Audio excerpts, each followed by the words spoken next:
Hello, everybody. Welcome to our SimRacingMania GT3 series that Colin, Andrew, and Jack are going to be competing in. We're just riding on board Colin at the moment, so we have something to look at.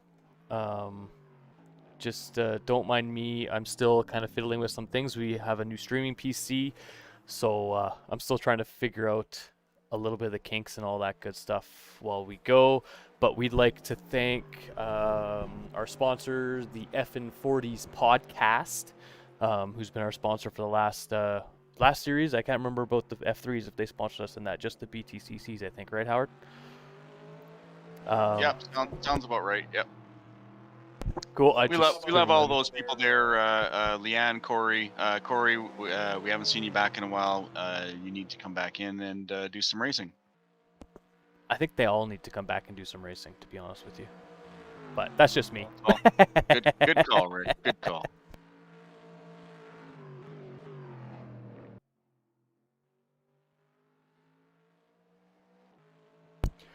Also, we are all three drivers, Andrew, Colin, and Jack, are all driving the same car, the Corvette, the Callaway Corvette GT3 car. However, their liveries are slightly different. Colin's, as we're looking at now, is white and orange with black accents. Andrew's, I do believe, is black and orange with white accents, and Jack is black and orange and black with white accents or black accents. I'll go through all the drivers, or all three cars before we get going here.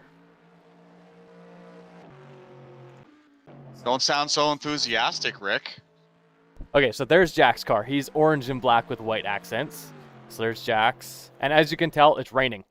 Lovely, right? Like, we're at Virginia International Raceway, which is a very long, very recognized track in the GT class. So it's going to be fun, as this track is very difficult in the dry. Now that it's raining, it's going to be even more difficult. So we're just doing qualifying right now. Let me find Andrew here. And I do believe there's 35 drivers today, which is a lot of cars to go around this track. Where is Andrew? Did I miss Andrew? I gotta go back in here. Hold on. He's probably not even on the track yet. That's probably why. There he is. Oh, he's just leaving now. So Andrew's the opposite of Jack's car, basically. Like on Andrew's car, where the front fenders are orange, Jack's are black, and the hood is orange on Jack's car and black on Andrew's car. So that's the difference. Also, Andrew is number 95, Jack is number 16, and Colin is number 1. So that's going to be our go-to if we forget whose color is what when we see the numbers. Andrew just warming up his tires, going out for his quali lap. I'm going to go over a little bit of the rules here. Give me a quick sec. Let me find them. Okie dokie. Rules for this series. There is 1, 2, 3, 4, 5. There's 8 races. Every Tuesday except for one is on a Saturday, I do believe. Not sure if we're going to be streaming that yet, as it will be while we are open for business. So we don't know about that one, so we'll get 7 streams for sure, maybe 8. Quali is 15 minutes. You get 6 laps.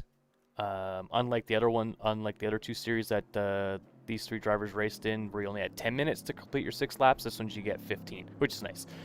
All the rounds, except for the one on Saturday, are 75-minute races, so each race is an hour and 15 minutes, which means we're only doing 1 race per stream instead of 2 like we were the last 2 series. Time is at normal speed. There's not like every minute in game is 2 minutes in real life, etc. Fuel consumption is base, is normal. Damage is 100%, obviously. This is esports.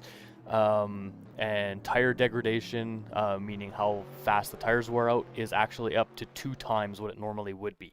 So in the dry, I was watching Andrew and Jack do some practice, and after about 10 laps, they were down to like 60% tires left. So it's going to be interesting. The wets is going to make things really fun. Weather is real weather. As you can tell, it's raining in Virginia at VIR, or Virginia International Raceway in real life. Rolling start, which is actually good in the rain. It sucks when it's standing start in the rain. The car list is huge.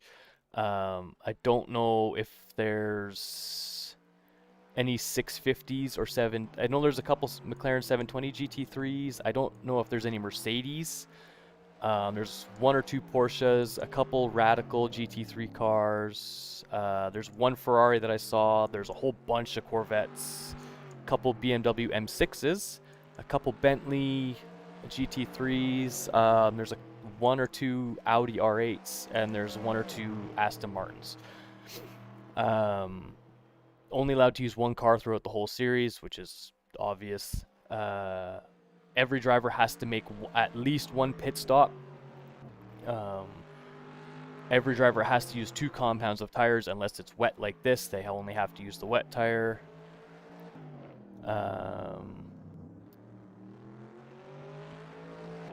The Parc Fermé rules are being applied, so whatever setup you use during qualifying, you have to use during the race.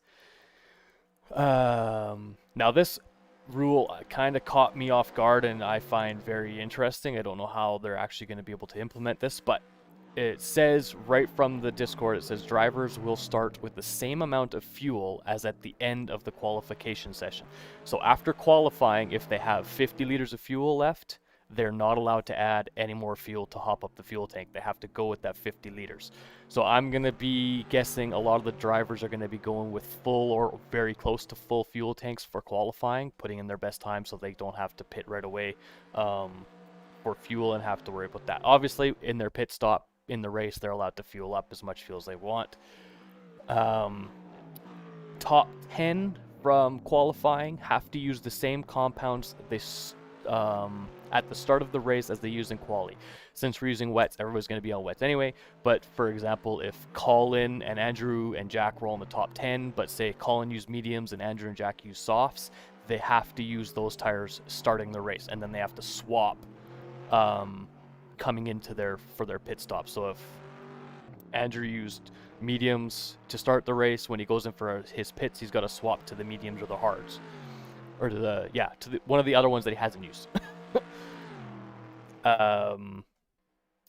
Points are for the top 20 people, starting at 60, going out of 53, 47, 41, so on and so forth. You get 2 points for pole position, so if you qualify first, you get 2 points for that, which is nice.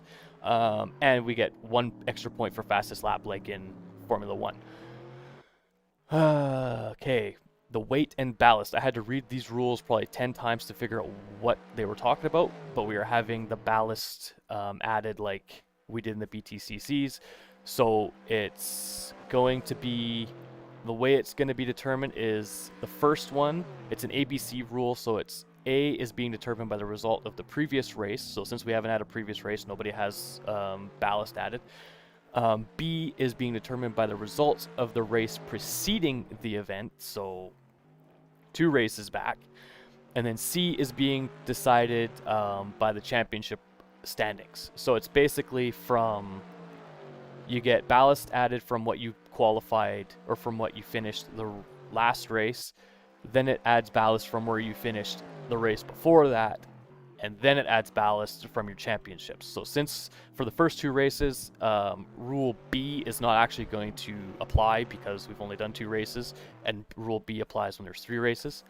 And then it's only for all 3 of those ballast adjustments, it's only for the top 3 drivers, which is kind of weird. I don't know why they did that, but that is the way it is. And that's it for the rules. I hope I didn't confuse anybody too much. It kind of confused me a lot when I read it the first time, so I hope you guys aren't that confused.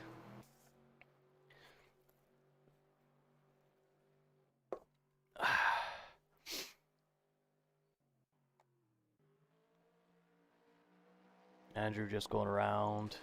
Looks like Andrew's sitting in 6th. Actually, I can pull up the live timing. Sim Racing Mania.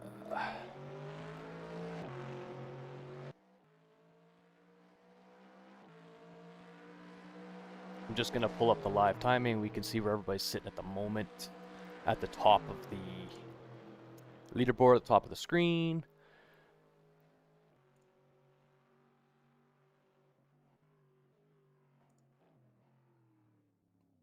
So far, Jesus, 36 drivers on the track right now.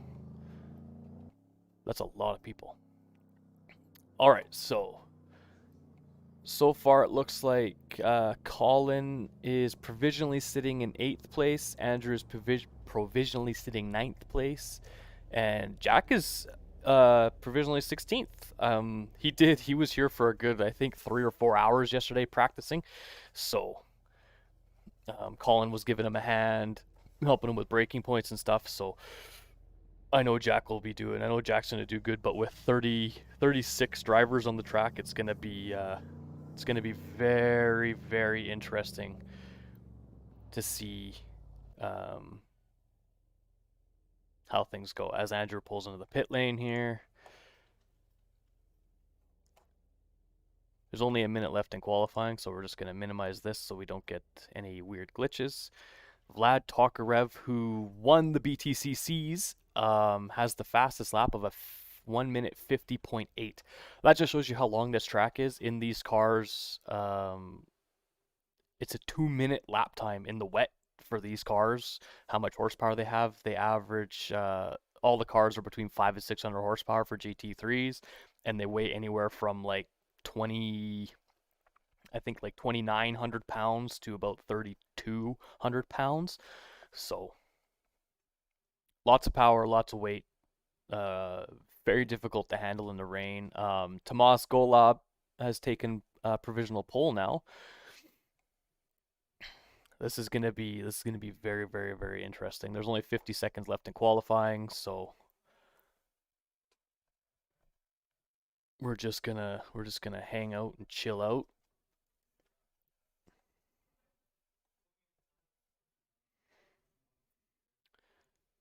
We're gonna do. Let's do this. Let's go. Oh, Vlad is in the Aston Martin. I didn't even know that. What is... Oh, and Tomas is in the Porsche. Oh, that's a cool livery. I actually didn't see that earlier.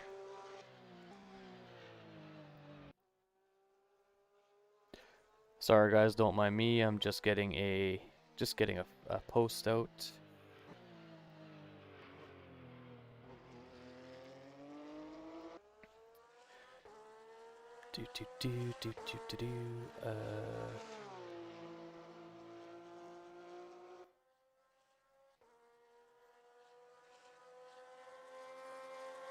Make sure you go follow us on Facebook. I am putting a post out right now letting people know that we are live, so please go check out the Facebook page.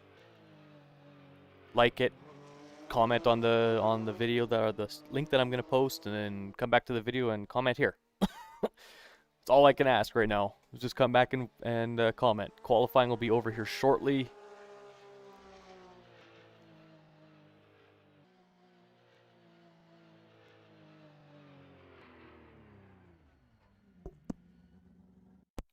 Alrighty, qualifying is over as we wait for the grid to be reset. Looks like Colin is going to be provisionally 10th, Andrew provisionally 11th. There is a couple cars still going around the track, and Jack is provisionally 17th. So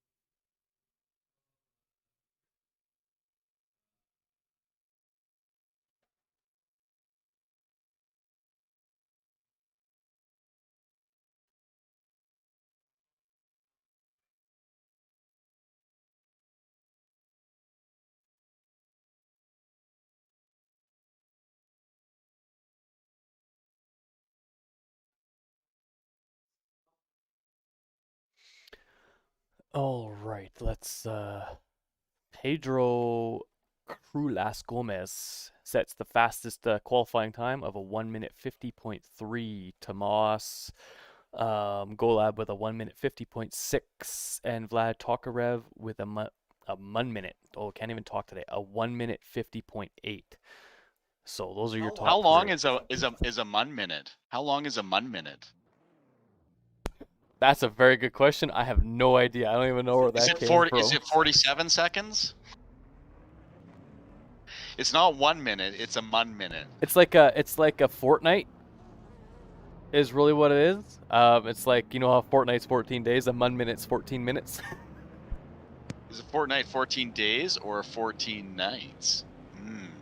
The existential question. 14 days. I had to look it up the other day.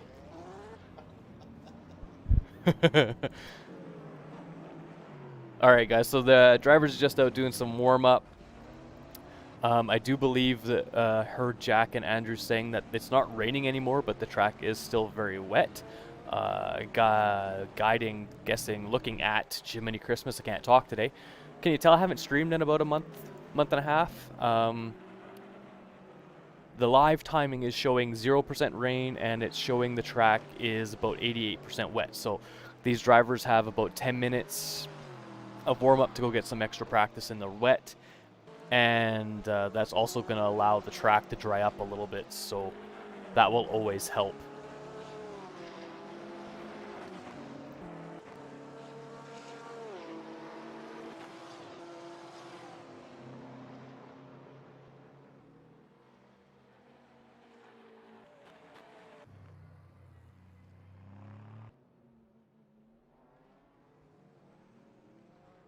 We're just gonna ride on board with some random drivers. I know you guys can't really see this telemetry stuff at the bottom here, so I'm not gonna worry about it too much. It's just gonna allow me to see who I'm actually riding on board with if I get mixed up.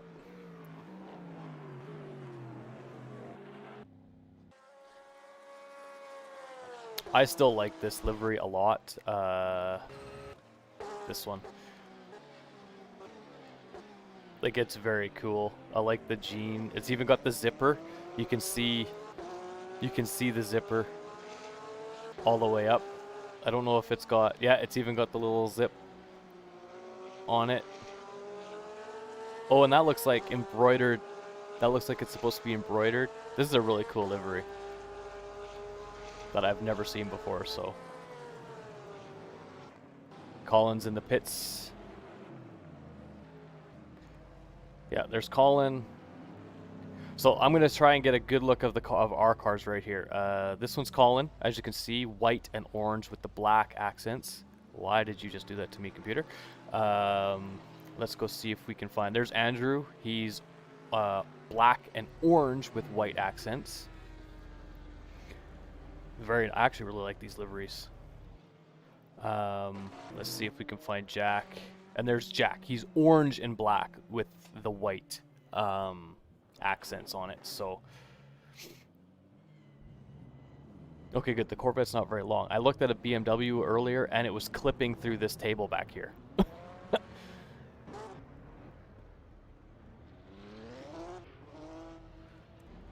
very, very, very nice liveries for. Even these two McLarens of Alexander Zakharov and I think it was Arcturus. Very cool, interesting liveries from these guys too. In fact, it's kind of like, it almost looks like blood splatter on it.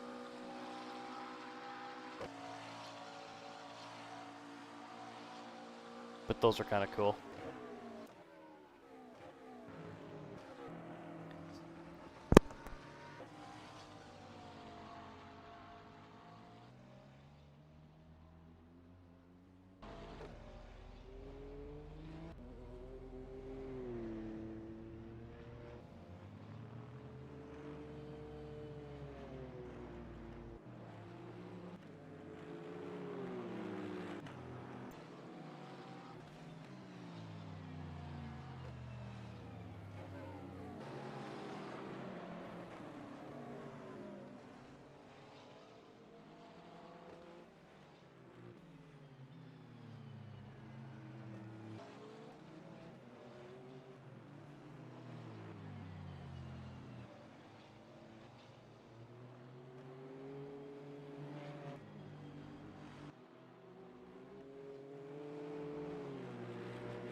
I hope y'all enjoyed that Radical going for the greatest lawn mow session of all time. I'm just gonna go, I think Jack's out on track at the moment, so we're just gonna go ride with him. Come on.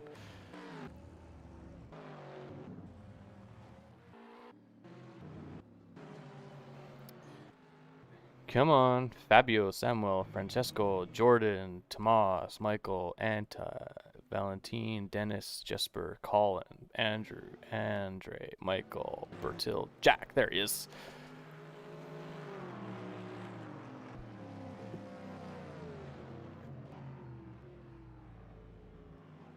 They're just doing, I think they're just doing a last minute test just to see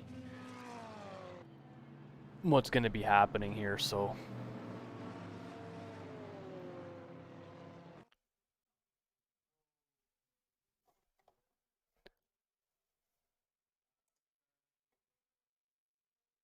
Oh, they reset the server, so. Showing the track is 85% wet at the moment, so apparently we're going to another. Looks like we're going to another 10-minute warm-up session or so, I think, maybe? If this is any indication in telling me that it's correct.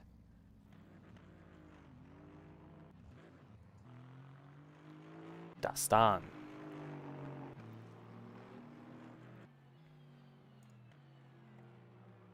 Can unlock this now.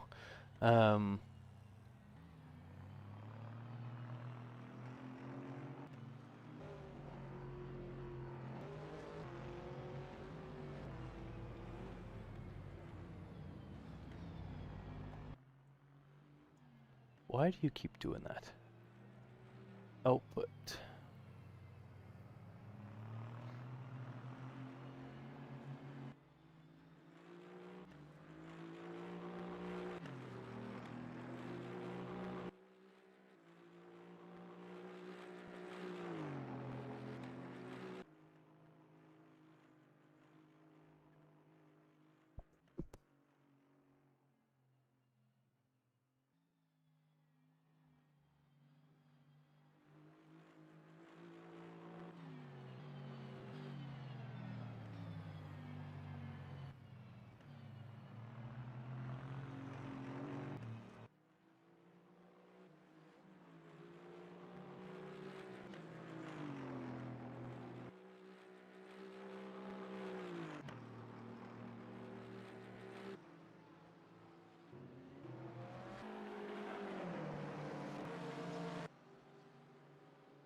Attention grid, will all non-essential personnel leave the grid now?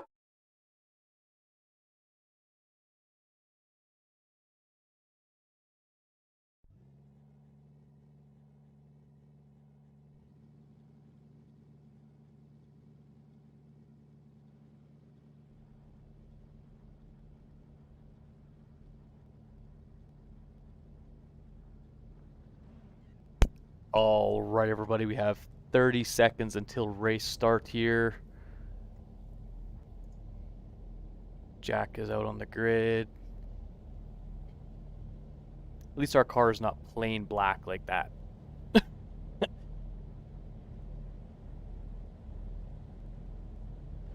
All right, here we go.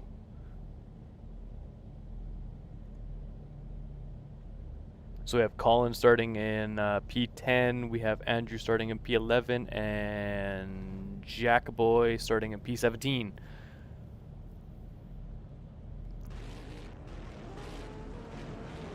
So we have to do one full lap of the track, and then as a warm-up lap kind of deal, and then we come around and do a rolling start. Andrew and Colin, and here comes Jack. He's like dead center in the middle of the pack.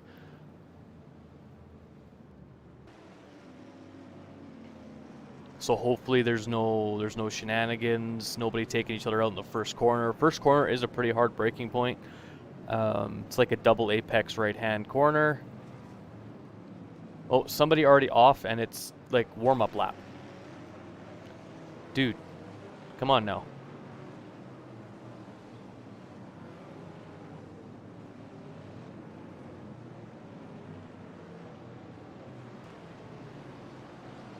Love the sound of those cars.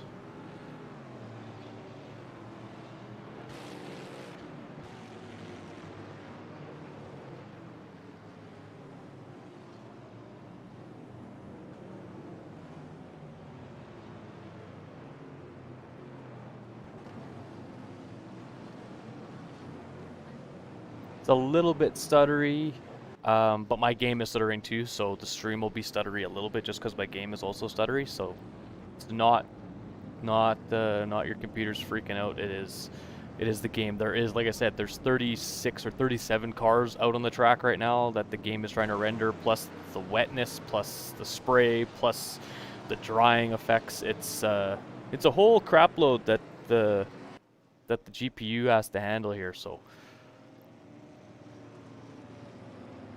But it looks like the camera shots on this track, it is a paid content track for R Factor 2, so usually the camera angles are a lot better than somebody else off the track. You know, you want to stay on the track while you're doing your warm-up lap, right?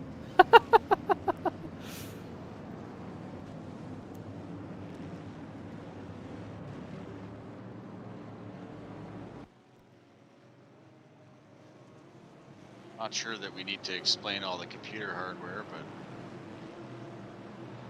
but What is going on? my This goodness. Bentley, what the heck, man? Like, it's a warm-up lap, dude. Like, what are you doing?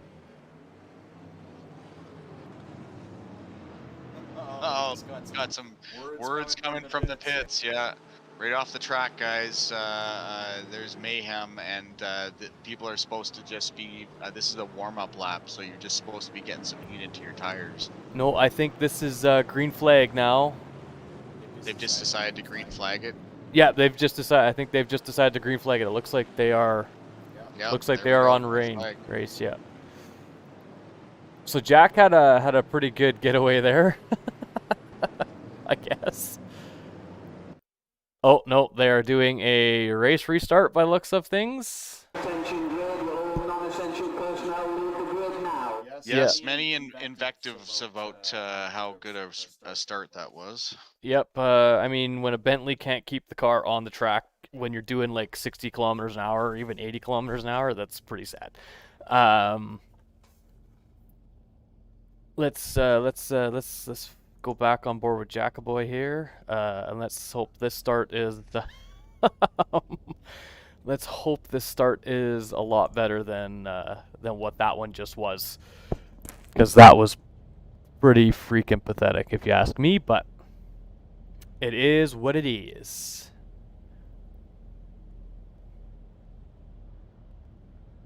All right. 10 seconds till formation lap start. Why is that McLaren backing up?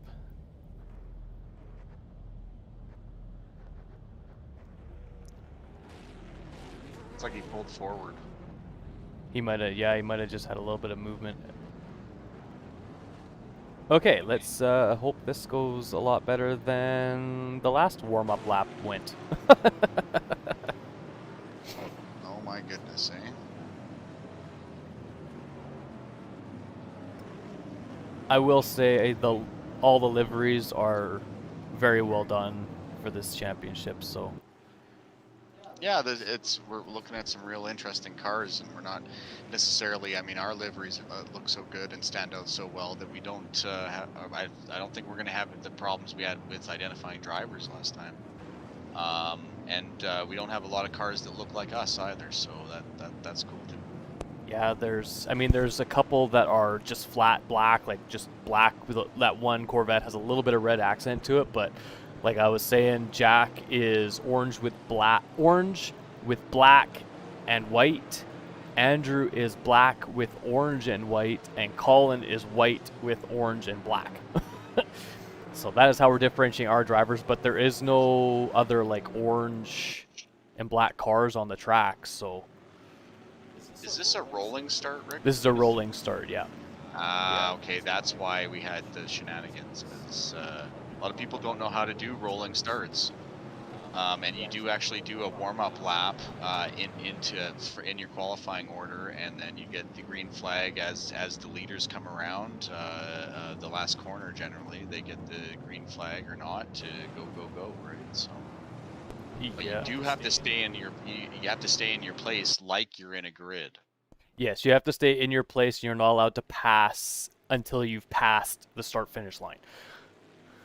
So the only issue with this track is we're coming on the massive long straight at the back half of the track. The only issue with this track is the start line is so close to the last corner that if you're at the back of the grid, you still have 2 corners to go before you're on the start-finish straight.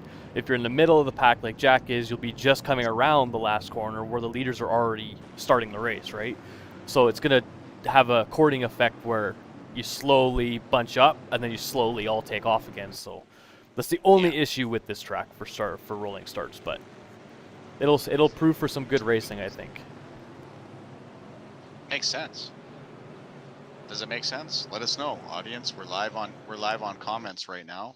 I'll do my ham-fisted best to respond to you. We do look forward to your comments. You know what the engagement is. Green flag. Is half Anybody who is out there listening, please.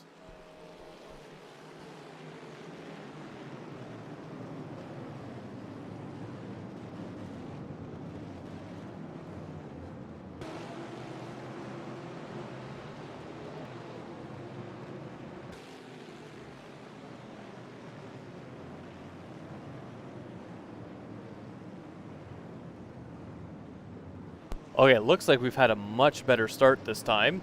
Thank God. Yep, we are under full course yellow. So I don't know where that happened, but it looked like Jack got away pretty clean from what I saw. Colin's up in the 9th. Andrew's back into 12th, so he lost one spot. Colin gained a spot, Andrew lost a spot, and Jack gained a spot. So not too bad for all of our drivers. Back under green flag conditions here.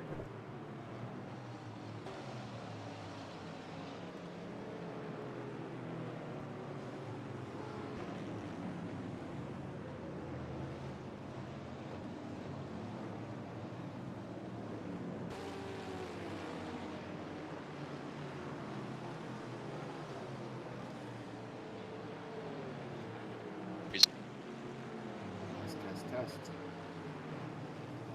Test. Testing. Testing. Okay. Hey, I'm back. Yay. Sorry about that, guys. For whatever reason, it decided to kick Howard out of voice apparently. I didn't say anything important anyways. Do I have much to add? I guess not. Nah, it was important, but we were kind of under yellow flag. We were just talking about the yellow flags. So, but yes, Colin has gained a position, so he's up in the P9. Andrew unfortunately lost the position on the start, so he's down to P12, and Jack has gained a spot, so he's up to P16. So this is actually turning out to be, oh, already a car going into the pits. That looks like somebody's got damage.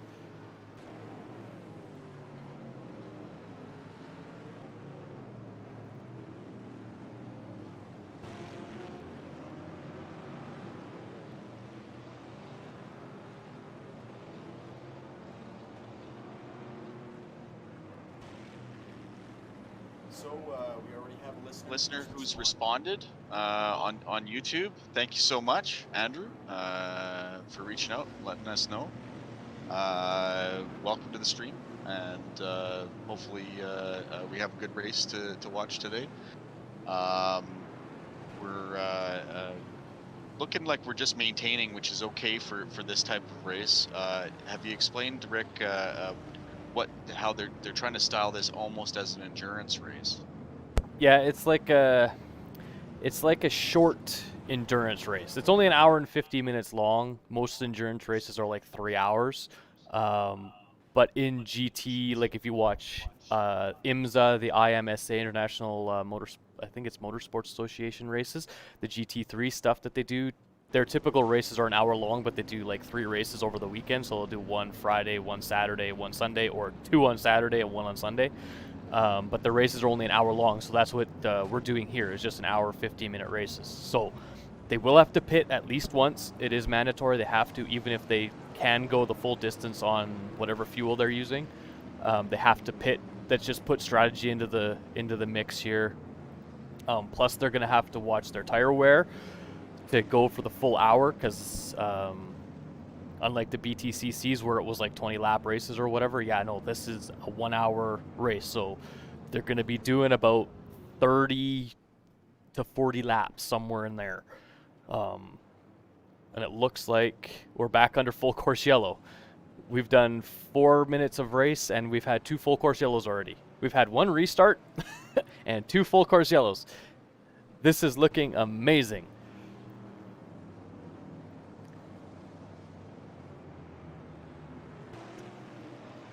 Like, I don't even think we've actually had 1 full racing lap. Judging by the lap times that we have for their fastest laps, we haven't even done a full racing lap yet. We've been under full course yellow for most of the race. Oh, also with timed races, when you have a full course yellow, it doesn't add laps to the race. So if the race, say the race started with 40 laps, if you have a 2-lap full course yellow, it makes the race go 42 laps. So you get those 40 racing laps. In timed races like this, that's not the case. If you have a full course yellow for 5 laps, which in this case will be like 10 to 12 minutes, you don't get those laps back. Those are not, you don't get to do 5 extra racing laps. And it looks like it's starting to rain again. So my live timing has said it's at 90% rain, and the track is at 70% wetness. So it just started to dry out, and now we're going to get super wet. I hope everybody brought their swim trunks, because it's going to get wet. Oh, here we go. Howard's got a comment. Is that our new clothing item for this season? The swim trunks? If the first race is going to set the pace for the rest of this series, I'm going to say swim trunks are going to be necessary every single race. Certainly after the British Touring Series, those of you who didn't get to watch, go back and watch some of it. It seemed like every race was, especially towards the end of the season, was a wet race. And lots of stuff happens when it's wet on the track. Yep. As we could tell from that first start, there were 2 cars off track, and we only did half a formation lap. And then people get greedy on the throttle, don't turn their TCS up a little bit to get a good start. End up spinning their tires, spinning right around, right round, baby rat round. then they cause incidents and cause a restart. Are we gonna do a rap later with the right round, baby, right round? I sure hope not, because I don't know where that came from. It just felt right. I don't think it was. Uh-oh. Okay, we got Jack off track here. He's just, it looks like he's going to try and rejoin at the end of the field without trying to turn too much. Because as you may not know, you have zero grip on grass anyways, and when it's wet, you have even less than zero. Negative grip. Negative grip. So Jack, that is gonna cause. It only lost Jack 2 spots, so he's back. He's only lost 1 spot total overall thus far in this, if you want to call it a race. They're probably. Are they under full course yellow? We're again? still under full course. We've been under full course yellow for the past there we 3. go. They're Green flag. That's what it was. Oh, Bentley pulled over. Oh, Jack just gained a bunch of spots. Well done, Jack. Jack well is done. Jack up to P. I'm just waiting for the live time to catch up. Oh, there's our 3 TracksVR All 3 cars. All 3 All cars. 3 cars. Nicely done, boys. Yeah, let's go out as a team. All 3 cars. You got Colin in P8, Andrew in P9, and Jack in P10. So all 3 in the top 10. Now we got an hour and 7 minutes left in this race. We spent the first 8 minutes under full course yellow, basically. So let's hope. Oh, are they doing a race restart? Please tell me they're not doing another race restart. They're doing another race restart? Restart or with some time? No, it's a full race restart. It's a full race restart. Goodness. Sorry about this, folks. You know, our team seems to be managing okay, but keep having problems with some people can't handle the rains. Yeah, that they can't handle the rain and or the track and or the car and or the track and or all 3. Like, they've had lots of time to practice for this, but I mean, nobody expects it to rain.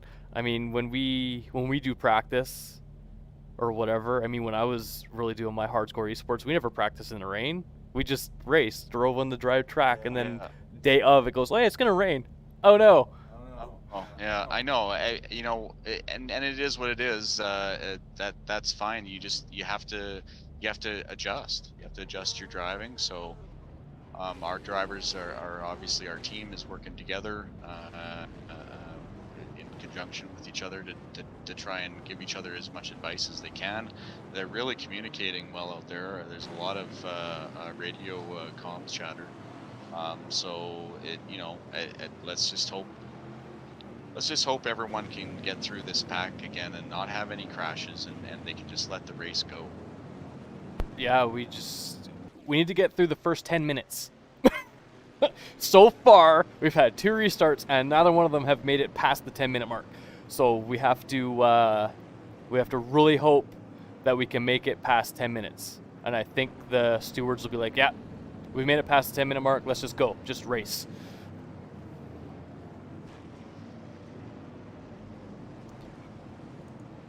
Oh, man alive.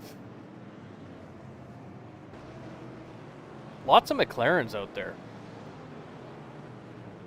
I think there's like 3, 4 right by 1, 2, 3, 4. There's 4 right around Jack. So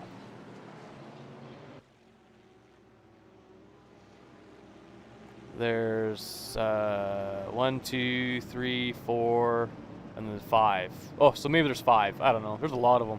There's also a lot of Corvettes too.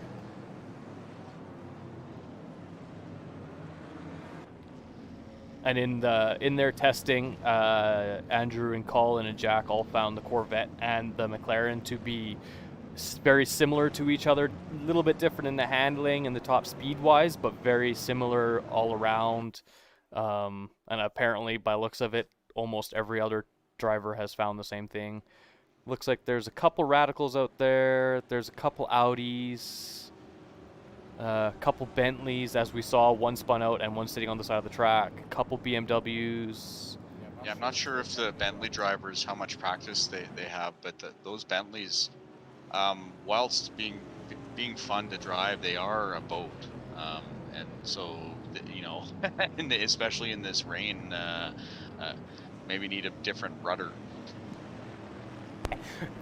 Yeah, they need the different rudders in the back to keep them from spinning out too much. But it's mainly, I'm gonna say it's mainly a Corvette and McLaren field, because there's not many of any other car out there, which is kind of unfortunate. It would be cool to have a lot of every car. It would be really nice, but it is what it Seeing is. as how we're one of the few North American streamers, you know, whatever we feel about the cars individually, I guess we'll go Corvette, because our team is all Corvette. So here we go. Yeah, we're under green. It was getting a little bit sketchy. That black Corvette, Jack and the McLaren were 3 wide at one point. That Radical gives Jack a little bit of a tap into the back end, pushing Jack into that Corvette in front of him. The McLaren really slow. Car off on the grass already. Lots of literal bumper-to-bumper around these corners, as people are having to go a little bit slower with people going off and spinning and stuff. That Radical's got some major damage. Another car off. See the windshield wipers on that BMW just flying back and forth. All right, let's. Colin gained 2 spots. Andrew is still sitting P11, and it looks like Jack has just lost 2 spots, which is not bad considering that was the first 4 corners on this track are super tight and super slow. Oh, Corvette going backwards. Oh, that was a big spin. Another car off in the wall. I think that was the Radical. It's going to give Jack 2 free spots. It's back up into 17. Getting a little bit of air coming up over that hill.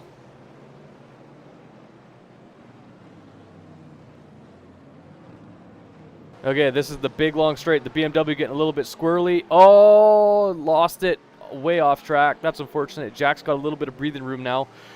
Going to be coming into the hardest braking point on the track. This is a very long straight. And in the wet, even in the dry, this corner, the braking point for this corner is very difficult to get right.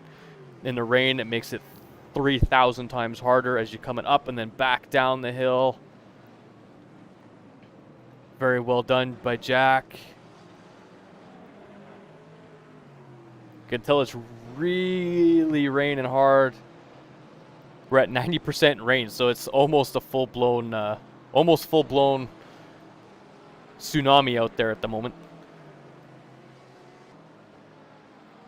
We've made it 2.5 minutes without a restart or without a yellow flag. Congrats to all the drivers finally deciding to drive.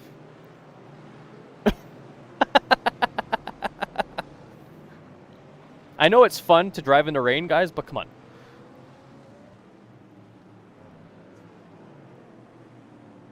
Colin up into P6 now. Andrew up into P9. I'm going to go right on board with them quick. Oh, Jack's got a nice little battle with this BMW as he goes wide.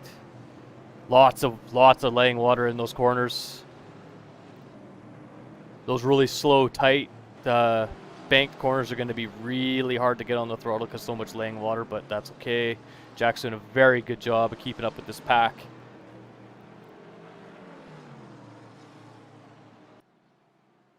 Nice aerial view coming through the S's. This is a really nice part of the track. I really enjoy these last corners, even though I hate this track.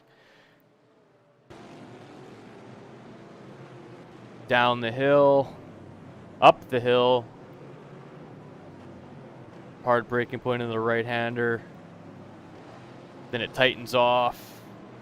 Coming down for the start-finish straight here. Oh, this is the main straight, or the big back straight. So long, this straight. All right, let's see if we can go right on board with, if I can find them. Oh, there's Andrew right there. Another car off. Looks like one of the Astons. Attaboys, we've been racing for 4 minutes. No yellow flags. 4 minutes and no yellow flags. Andrew is up into P8 at the moment, trying to reel in this Corvette. I do believe that is Dennis Van de Ven, one of Andrew's rivals from the CFS, or CFS or the F3s, one of the two. Very fast Dutch driver. See those brakes heating up going to the first corner there. This is a good little battle for 7th place. We have Dennis Van de Ven, Andrew Parkinson, and Jesper Burns. All 3 names we know.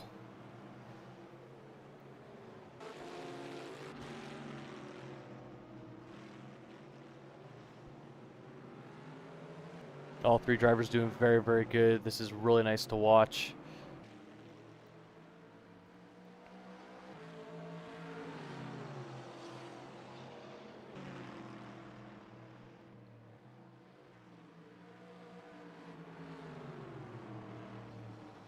Into the S's, and then you got a fast left-hander.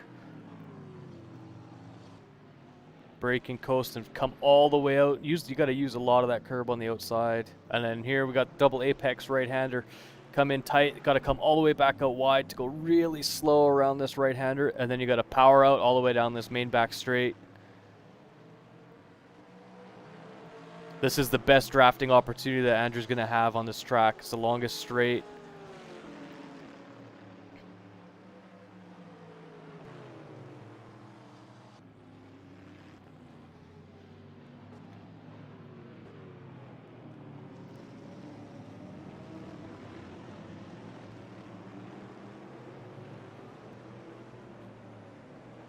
Andrew's trying to catch that group that Colin's in. We saw Colin's car right there.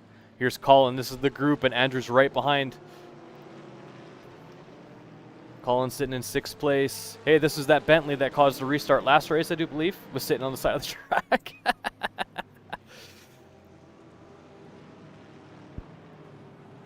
Colin probably a brown pants episode with this little move there. Oh, that was kind of sketchy. I don't know what was going on. It looked like he was trying to cover off the inside, and then he all of a sudden went outside, and they were both going super slow. Probably a good thing. Yes. Oh, safety car. Okay, there is a yellow Yeah, flag. full course yellow now. Hey, we made it 6.5 minutes before a full course yellow. Yay. Okay, so we have a Bentley in first. That is not an unusual sight for me, as I've seen lots of esports races with a Bentley out front. Aston Martin in second, 2 Porsches in 3rd and 4th, and then we have another Bentley in 5th, and then Colin in the Corvette in 6th. And then behind that we have the Corvette of Dennis Van de Ven, and behind that we have the Corvette of Andrew Parkinson. So a good mix of 3 different cars. We got Bentleys, Porsches, Corvettes, all in the top 8. So a good mix of cars.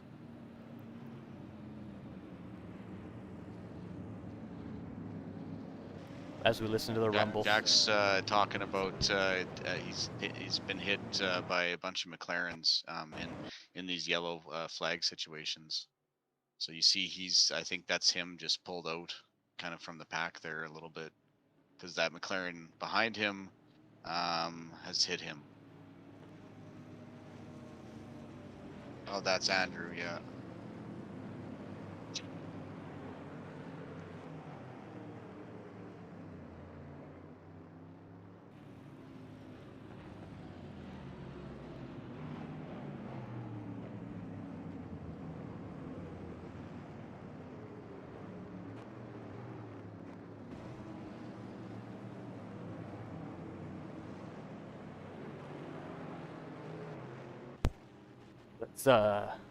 Let's see, full course yellow.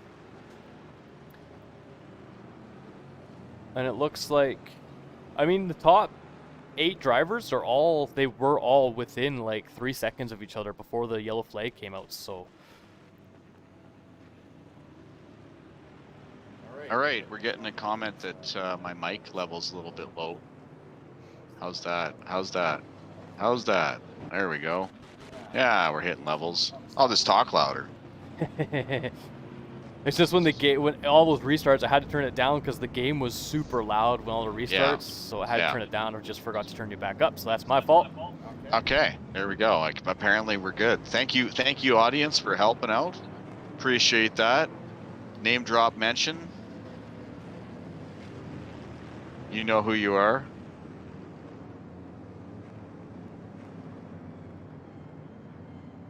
let's just hope we don't have any restarts now. I don't want anybody to have to go through 3 restarts. I've been through it myself, and it's not fun. It kind of throws everybody off their race, and well, just these yellows are throwing everybody off their race. But we're gonna hopefully get back to green flag racing here soon. I mean, at whatever point do you know, if you're gonna restart it again, at what point do you go, okay, here we're altering the rules? This is just gonna be a 15-minute sprint race for the time being, right? I mean, I don't even think they could do that without getting a full course. Yeah, so anyways, hopefully we get back under green flag conditions. But while we're waiting, let's talk about let's talk about what tires, some of the different rules. Did you talk about there being 2 times the tire wear? Yeah, I'm not sure how I feel about that as if I was driving, but these guys all seem to be managing pretty well. I think that's going to necessitate a pit stop at some point because they have to change tires anyways. But how does that work, Rick? If it rains the whole time and they got to be on wet tires the whole time? As far as I know, they have a mandatory pit stop anyway for every race in the series. But as far as I know, if it's wet, they don't have to change tires. If it's wet the entire race, I mean, it just stopped raining.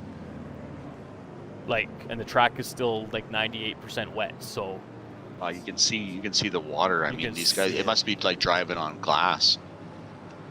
Especially on this track, there's so much lying water because it's so hilly and yeah, the elevation changes, and especially as you come down some of those hills, you're trying to slow down enough to go into the next corner and control, right? So I think we've been under full course yellow for like 4 minutes, so about 2 laps. 2 laps, yeah. But yeah, they do have a pit. Yeah, the tire change, like the two compound rule, which would be like soft and mediums or mediums and hards or hards and softs, whatever, doesn't apply in a wet race. So they only have to use the wet tires, but they do have the mandatory pit stop. Thanks for explaining that, Rick. I didn't understand. So, if I don't understand, I'm pretty sure the audience doesn't understand. If we don't understand, there's something wrong. We talk about racing for a living. We need to. If we don't understand, there's something wrong. Well, you're the one getting paid here, buddy. I'm just the one wasting people's time or something. You're the one paying me. So hey, that dry line under that bridge is amazing. That's the only time these tires are going to see dry track is underneath that bridge. Next time we come around, I'll kind of point it out again because maybe along with their swimming trunks, they put on wetsuits. They're gonna have wetsuits. They're gonna have water shoes. They're gonna probably have water wings out there. Probably pool noodles and stuff like that. Like, look at the laying water right there. Like, that's a lot of water. That's what you can use as a distance marker under all this yellow flagging. Just to put a little pool noodle out, eh? Yeah. Touch my pool noodle. Well, isn't the pool noodle like 3 feet, 3.5, 4 feet long? So if you just go, okay, I need like 20 pool noodles before I have to brake. I mean, even on the long straight, like, look at the lying water down at the bottom of the hill. Like, Jesus. Each of these become like your own personal flotation device. Yeah. PFDs. We're not racing today. We're running of the PFDs. Okay, so we've been racing for 14 minutes, and we've been under full course yellow for 6 of those minutes. So we've almost been under full course yellow for the same amount of time we were racing. I'd just like to point out, now that we have some time, that we have room for a big, beautiful title sponsor on our hood. If anybody out there, and we have lots of space on the sides as well. We do have a couple of Green things in the works, flags. but we do have some space to get you on our cars. So Keep it if you're clean. interested, reach out. Keep it clean, Jack. Green flag, buddy. Keep it clean. Good job. Very well done. Good job, Jack, keeping it clean. You actually gained 2 spots on that restart. Holy hell. And Colin gained 2 spots. Colin's up into P4 off that restart now. Battling with the Porsches and the Bentleys. We're just planning. You take 3 laps around it real slow, and you're just like, okay, these guys, I can see where my line is, could get better and stuff. So nicely done, boys.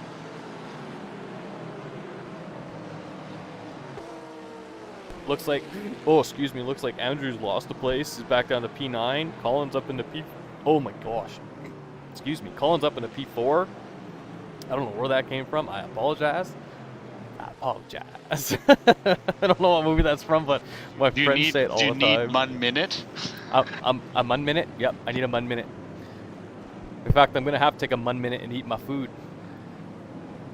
Let's go see. You're gonna subject the listening and viewing public to my commentary for how long while you eat? Nah.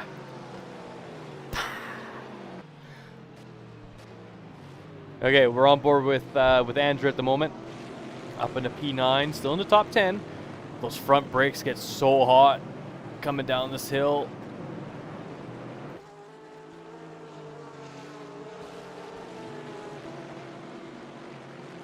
Got to catch up. Remember Dennis Van de Ven, Andrews had this Corvette here, this funky V Roar car, has had a good rivalry with Andrew in the last series that they raced against each other. So Andrew's out to prove some stuff. And then we got Colin up here, sitting in P4, sitting pretty behind the 2 Porsches and the Aston Martin of Vlad Tokarev, who did win the BTCC championship. That Colin, Andrew, and Jack finished in.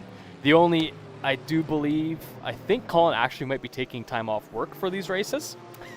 Because I know he's not working for the first couple, but I know he mentioned the last time I talked to him, he was going to miss 2 races, I think, for sure. But if he does good this race, I don't think he's going to want to give that up. He's going to want to take time off work and do these races, I think. It's going to be tough for him, I know. And this is just to explain, guys, esport athletes don't get paid. So they do it for love. And anyways, Colin could do real. GT cars do tend to be a strong series for him. So we wish him the best of success, and of course, share in his success. So. And sharing all our drivers' success, and I really wanted to say, and I've said it in a comment on the YouTube channel, but special mention to Andrew, Colin, and Jack, and then special mention to you, Rick, because you're the best. I wouldn't say that. I consider all my boys the best. Thank you so much to all our audience members. You're the best too. I love you. Thanks for watching. Let's have a good race. Colin's really putting the pressure on this Porsche now. I have to say, the TracksVR cars were biased, obviously, and this Porsche that Colin is racing with right now are easily the 2 nicest liveries on the track. Like, the detail on that Porsche is insane. Colin had a look there. Oh, he did force the mistake. He's doing the inside out. Yeah, he's doing the old switcheroo. That was very well done. Colin, although he didn't touch the Porsche, he did force the Porsche into making a mistake. Basically, it's make yourself known in the rear view mirror or in the side mirrors or all 3 that you are there, which takes his focus off the road and his braking points. And as you saw, that minor miss of his braking point allowed Colin to nail his and just drive right on past him. That was a very nice move. Colin's up into P3. Track does seem to be drying out. The lap times are starting to improve quite a bit. Vlad has the fastest of 1 minute 51.8, which is the only driver so far in the 1 minute 51s. And then Colin and Tomas are the only 2 drivers in the 1 minute 52s, and then everybody else is in like the 53 and higher range. And now Colin's got a long gap. drew that gap out huge. It's now 2.6 seconds, which means that Porsche has no slipstream coming up the hill, or coming up and down the hill on the long straight. Probably isn't catching the right temperature in his tires, perhaps. It could be that too, yeah. He could have got offline and got into the really wet stuff and Cooled his tires off. right off. Yeah, exactly. Oh no, that looked like he was sliding. That was just the camera angle. That was kind of a poor camera angle, but down the start, finish straight. Here comes Colin into corner 1. One of the other harder braking points, as it's a long right-hander. Kind of got a double apex it, just like that. Yeah, come back in tight. Very well done. Stay nice and tight to the right side. Coming in as left-hander. And then it kind of pinches itself off. Yep, you gotta be brake braking all the way through. Yeah, that's a tough corner section. That's the corner section that eats me alive at this track. Depending upon the type of car I'm in. Yeah. As I mentioned before, I don't particularly like this track. It's very technical. It's a good track to drive. It's just very, very difficult. I just don't like. It's the first part of Sector 1, and then I think it's the first half of Sector 3 I'm not a fan of, but it's just because the braking points are so hard and the elevation changes while you're braking are so weird. And those elevation changes change how the weight transfers, right? And that's what actually unsettles the car. So for those of you who don't know how that works, as you come up and down hills, your traction changes and how the car responds to your inputs changes. So it is a management thing and a driver skill thing. You can really see that dry line starting to open up, going down the hill section through the S's here. That actually, yeah. Yeah. That dry line right there is beautiful. Yeah, the track is starting to dry out. We're at 87% wetness. There is 53 minutes left in the race here. Just on board with Andrew, who is still in P9. He's trying to catch Van de Ven there. Now remember, they all still have to make a pit stop, as I haven't seen anybody make a pit stop yet. And Jack, I'm just going to go back to him because he's made his way all the way up to P12. So starting P17, then he's up into P12. So Jackaboy's on a tear.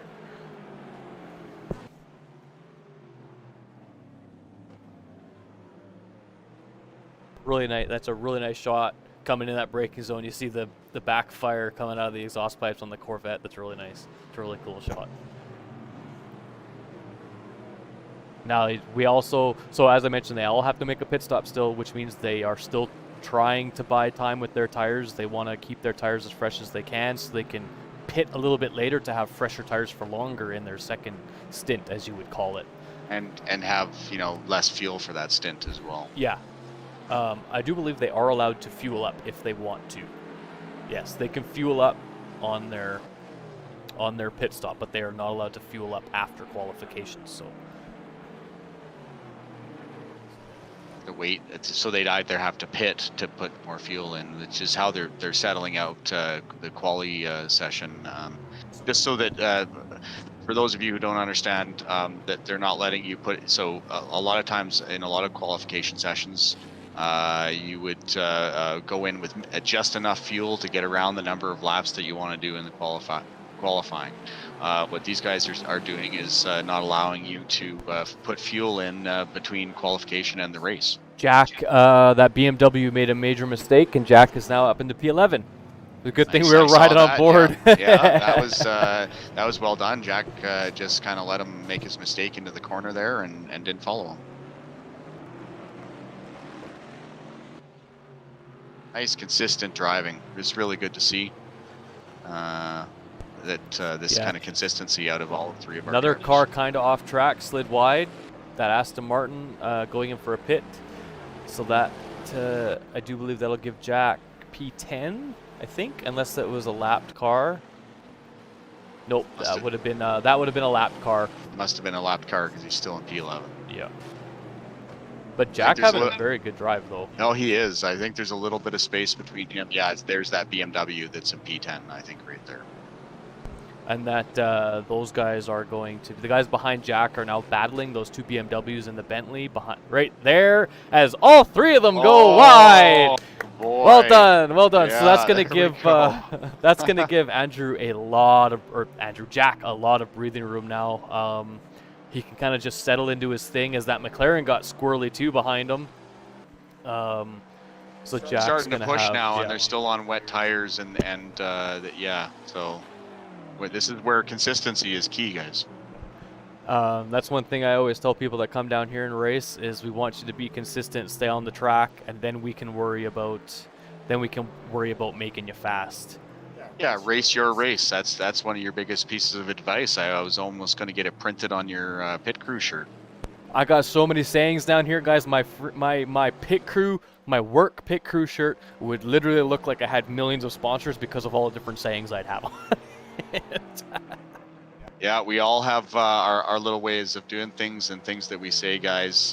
Mine would probably be, my most common would probably be breaking a straight line. So that would be my mantra. So if you come down here, don't be surprised if I tell you, even if you know what you're doing, just remind you, breaking a straight line. Yeah, when people come down, we don't mean to sound condescending, as all of our regular customers know. It's just things that people don't realize is different going from a real life, just everyday driver car to a race car. They drive completely different, and people are shocked every time they get into the seats down here behind the wheel of one of these 600 horsepower monsters with no grip on the back end because they're driving on slick tires, as opposed to their 300 horsepower babies with grip tires on the real roads. So it's always set up always for the funny. road, and I mean just the weight balance and everything. Yeah. Anyways, so a nice clean drive from Jack, and looks like a little bit squirrely there. And everybody, these wet tires will be starting to wear down as well, and Jack maybe pushing a little bit hard because he's starting to feel the heat. Because who's behind him now? That's That is Alexander Zakharov. Zakharov. They have one these of the these McLarens with some cool liveries. I personally think that's, besides our wonderful TracksVR liveries, that's one of the other cooler ones out there. As you saw them get some major air coming up over that hill. Yeah, no, these hills are for real at Virginia Raceway. Oh, that Bentley getting all out of sorts again in the background there. This is a good little battle for 11th. Jack's pushing. That McLaren's going to be making Jack push hard too. They got the only one driving line up this hill because it's the only dry line, right? Jack's doing a good job of pushing them. Yeah, concede the spots. Okay. Yeah, no, the guy took it fair and square. Yeah, that's totally fair. That's one thing I'll give to Jack is, if anything, he's a very sportsman racer. He's not an ignorant D-bag like some guys can be, and they just push you out of the way. If Jack knows he's got the spot conceded, he just lets it go and tries to get it back next time. So drive through his racecraft as opposed to bumping and grinding. yeah. One thing we say down here is you don't settle your scores with fists or words. Oh no, Jack! I think he's just going to lose a couple of spots for that as long as he gets back on track here. Oh, looks like Andrew is past Colin. Oh goodness, what happened I to don't Colin? know what happened to Colin.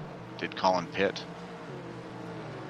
Wonder if Colin pitted. I don't know. We'll have to keep an eye on the lap times and see. Yeah, no, Colin hasn't pitted yet. So I wonder what happened there. He may have had an incident we weren't watching. Yeah. So that's put Jack back down into 15th. All that hard work, 4 spots just like that, guys. Let's maybe follow along with Colin here for a bit and see if we.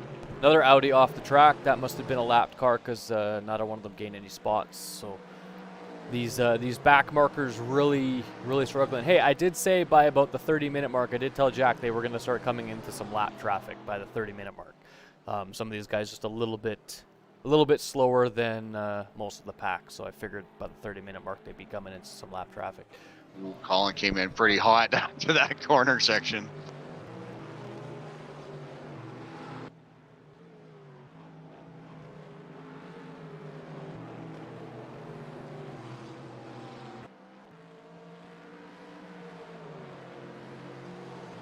There's Andrew, nice and consistent. Moved up into 5th.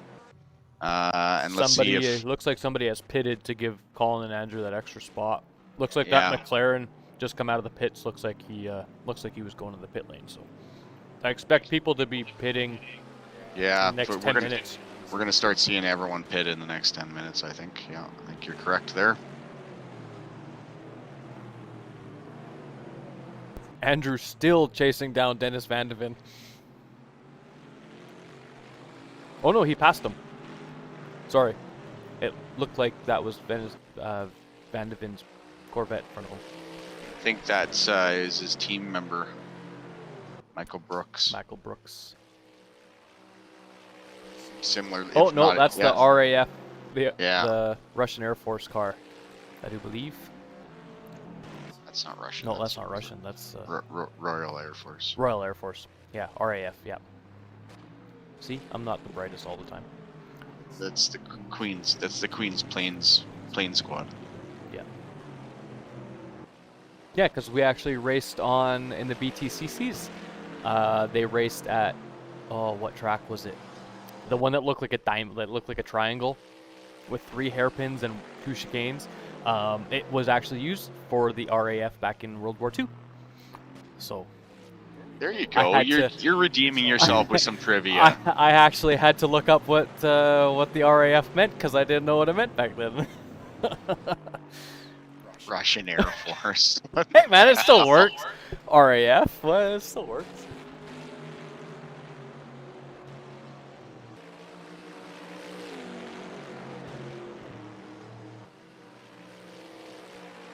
I did not mean to offend anybody, I swear to God. Oh, see, we have fun. We have fun down here in our little sound booth, shoved into our room. Actually, quite a nice office. We've done some renovation. You guys saw some of that on the webcam at the beginning. Steve McQueen is telling us what he thinks about racing. For victory, my friend. This is turning out to be a good little 3-way battle for 4th place. I don't know what the communication is going to be between Andrew and Colin at this moment. I know they're on the horn with each other, being teammates in the CFS Endurance League, where they actually they drove the same car but had to swap drivers in and out. So they are teammates, so they do communicate very well about this stuff. It's going to be interesting to see. Oh, lots of air. Colin's getting off that hill. Holy! Braking a little bit later than Andrew going to that corner. Now they're both going to have a slipstream. Ooh, Andrew's not going to have as good a slipstream. He's a little bit far back from that Bentley, but Colin's going to have a good slipstream, so they're probably just going to work together to keep up with that Bentley and reel him in that way, yeah. Yeah, and then maybe put a little. If he sees 2 of our cars behind him, he might feel some pressure and make a mistake, like we saw earlier. Looks like Jack has fallen down to P17. I don't know if he's had another spin or if he pitted. He could have pitted. I'm not sure. No, it would tell us there's pits. Oh, yes, good call. Yeah. So he hasn't pitted. So he had a. He hasn't minor... pitted. I think he had an incident, and it kind of sounded from the sounds of things like somebody actually hit him. So I'm gonna go out to the pits and just see how our boys are doing for damages and stuff. Sure. Just see if I can take a look and. Yeah. And I'm gonna assume. I think Jack's gonna have a little bit like minor damage to the front and back of his car just from the first lap of the race, just because he was getting bumper back and forth. So yeah, he was getting bumper card. So I'm just gonna go check on him, make sure those guys just we'll see what I can see. I'm not gonna talk to them, but yeah, we'll see if we can find out how the cars are doing. I'll be right back. all right, this is actually a good little race between these two. Jack is up into P15 now, as the 2 guys in front of him have made their pit stops. So, like I said, in the next, I'm gonna say in the next like 5 to 10 minutes, now we're gonna start seeing everybody in the pit lane. The top 8 have not made a pit stop yet. And then 10th, 11th, and 12th have not made a pit stop, and then almost everybody at the back of the pack We have, actually, I'm going to go over. We got 1, 2, 3, 4, 5, 6, 7. We have 8 DNFs. And we have about 6 people that have made at least 2 pit stops. A couple of them have made, one has made 5, one has made 4, one has made 3.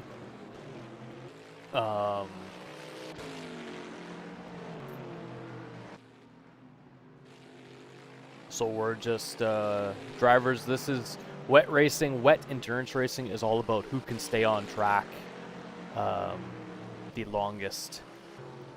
Looks like Andrew has had either an incident or gone behind, or just let Colin pass. I'm not sure. Colin might have been faster. They arranged it. That's what I figured. Yeah. Colin just looks like Colin's just having. Looks like he's a little bit quicker through a lot of the corners than Andrew is, and that could have been why Andrew was just like, "Hey, I'm not going to hold you up." But it is good communication. And Jack's got damage. Sounds like Jack. Looks like Jack had a spin. Oh, yeah, he lost a tire. We can see it sitting there on the screen. That's very unfortunate. Here we got, that was a, oh, you can see the drone. I didn't see that before. You can actually see the drone, who is the camera for this, for the aerial view. Colin and Andrew both doing a very good job. I'm going to go silent for like 30 seconds while I have a bite of my sandwich.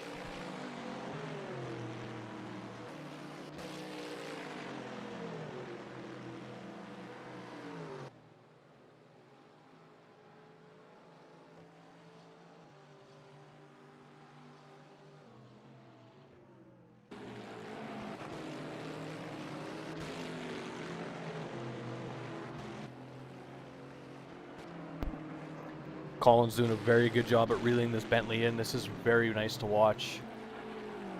Like Howard was saying earlier, this is GT cars tend to be Colin's thing. He's very, very competitive and very quick in them. So he's up into P4 at the moment. Vlad Tokarev has gone into the pits. So the race leader has officially made his first pit stop. He's probably going to come out in 10th. Maybe 10th. I don't know. Yep, 10th or 11th maybe, yep. So that puts Colin up into 4th and Andrew behind, like right behind him, as we can see from that shot. Andrew's in 5th, so gonna see how the pit strategies start to play out. As Vlad has made his pit stop, he's gonna come out in 11th, but it's gonna be where he comes, where once everybody else in front of him pits, it's gonna see where he comes in that regard. And like I said, another 7 minutes and we'll start to see everybody pit.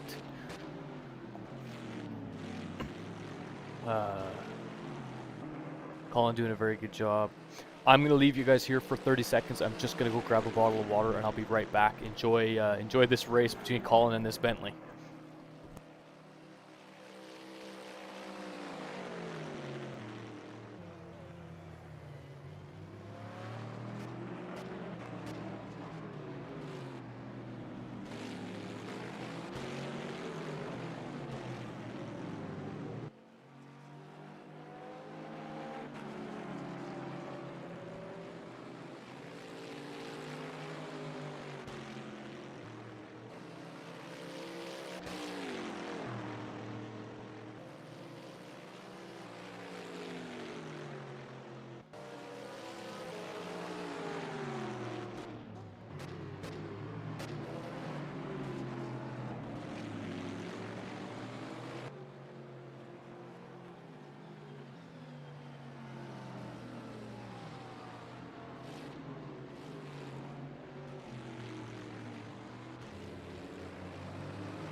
Coming up to some more lap traffic, it looks like.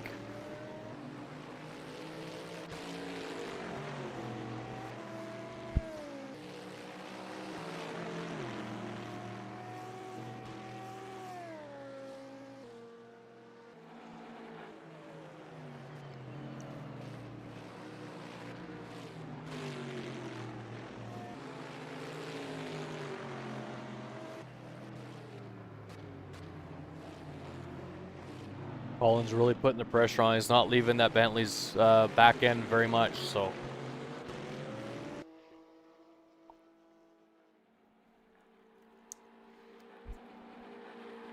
Lap time wise, it looks like lap time wise, Colin is faster than this Bentley. Of course, he does have the draft up this straight every lap for the past couple laps, so.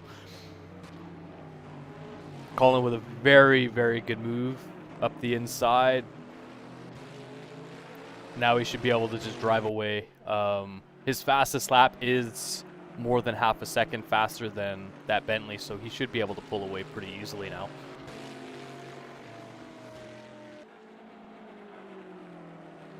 And the track is drying out, so lap times are also going to get faster at the same time. The gap from first to second is 10 seconds though, so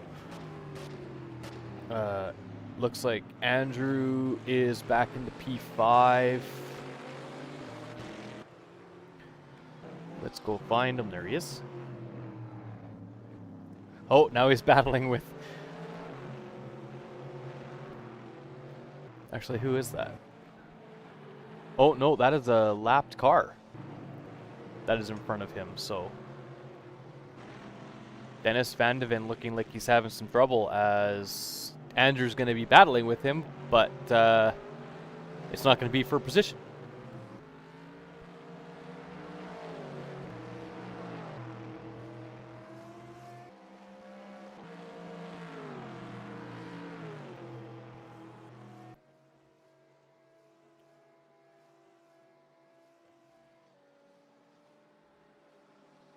Just Vlad is slowly making his way up through the pack. He's actually on soft tires.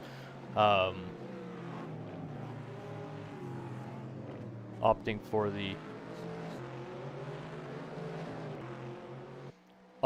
soft tires out of the pits is Vlad. I mean, he did take a full second off his lap time with those soft tires, so obviously the tire choice is a good one. So yeah, Andrew's here, Colin's here.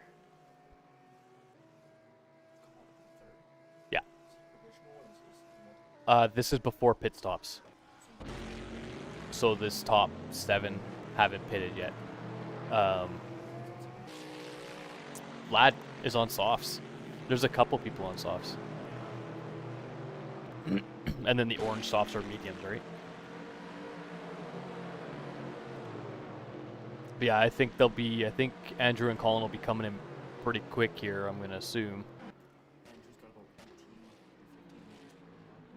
And how many are you guys using per lap? So 5 laps. So about 10 more minutes. Holy, they're really going to stretch it out. Yeah. My plan, I had 60 liters.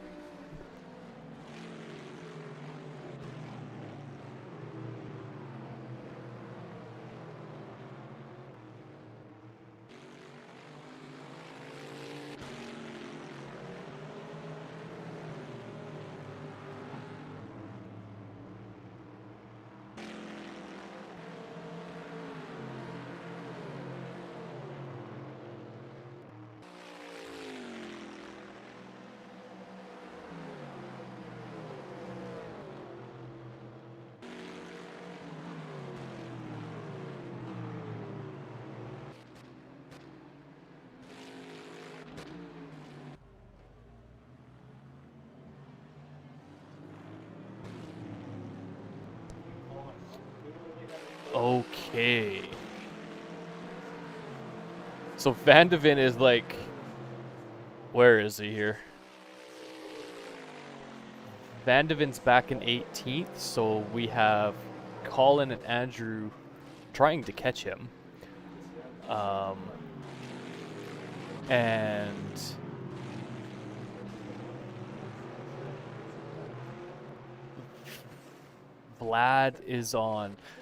Vlad Tokarev is on soft tires, and he's doing 2 seconds a lap faster than everybody else. He's just by speed and not passing anybody because of pitting, he's gained 5 spots. So Vlad's pushing hard. Colin is in the pit lane, making his pit stop. So we got half an hour left. Where was Andrew? Or did Andrew pit at the same time? There he is. There's Andrew. Andrew's up in second. This is before pit stops. Andrew still hasn't pitted yet, so. But softs are definitely the way to go.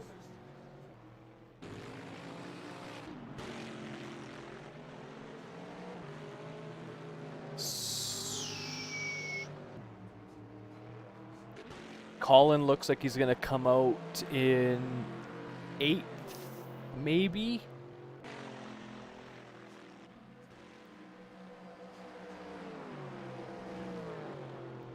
Yeah, I believe Colin's gonna come out. He's gonna come out in 8th or 9th, maybe 10th at this point.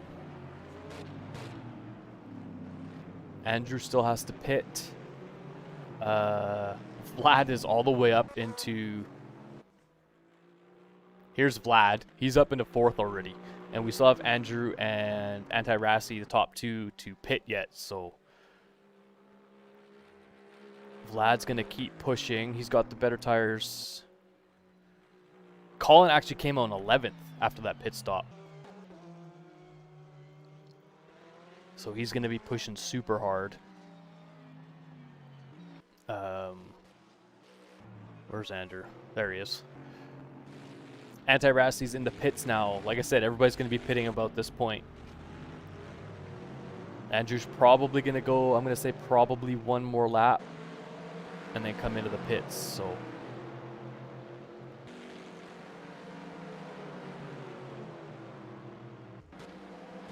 Colin, unfortunately, having a very slow pit stop by the looks of things, coming out, going into the pits in P3 and coming out in P11. That's quite a long pit stop. I mean, obviously adding fuel takes some time. I don't know if he had any damage. He could have had damage. That would have added time too. Anti-Rassi going into the pits in P1, coming out in P3, so he had built himself up a good little gap. A lot of the drivers opting for a second pit stop to go on the soft tires by the looks of things.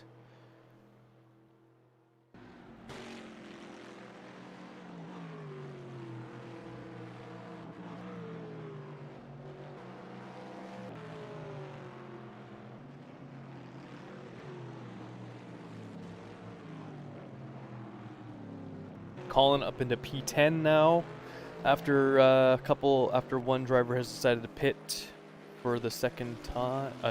Should be the second time. Going on to soft tires. We're still waiting for Andrew. Two more people have to pit. Andrew and Philippe Gustafsson to pit. Like I said, I think Andrew might pit this lap.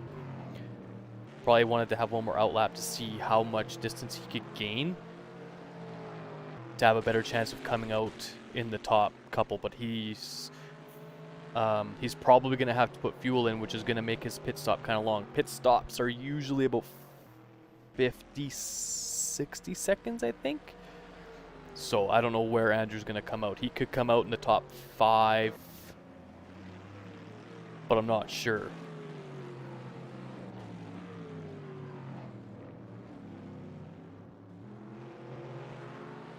Track is drying out quite a bit. It's only 75% wet, so that dry line is pretty dry. Andrew does have a 10-second gap to Tomas behind him. However, Tomas is lapping 2 seconds a lap faster than Andrew, and Andrew having a little bit of an off.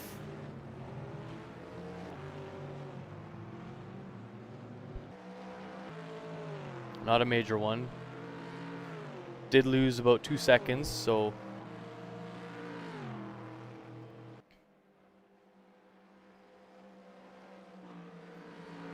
oh, who has the fastest lap now? Oh, somebody all the way down in 22nd has the fastest lap. A 48 flat, 1 minute 48 flat. So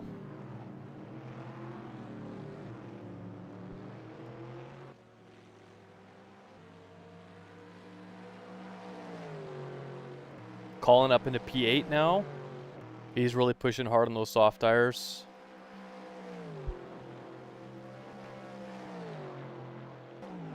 Everybody is. We've got 25 minutes left in the race, so this is going to be the push for the win. or lose the win.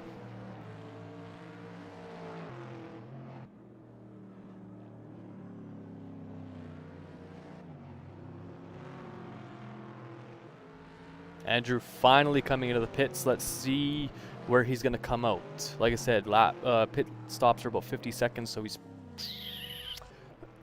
probably going to come out. I want to say he's going to come out in the top 10 somewhere. I just don't know where. Let's find Colin. Here's Colin here. Colin's in 7th.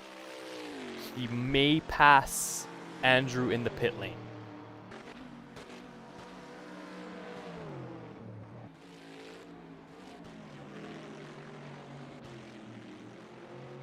Maybe not. Andrews might be lucky and come out in the top 5. Man, there's a lot of DNFs. Holy, we have 1, 2, 3, 4, 5, 6, 7, 8, 9, 10, 11, 12, 13, 14 DNFs. Out of 36 drivers, 14 people have DNF. Colin is up into P5 now. Passes Andrew in the pit lane and gained a place from passing.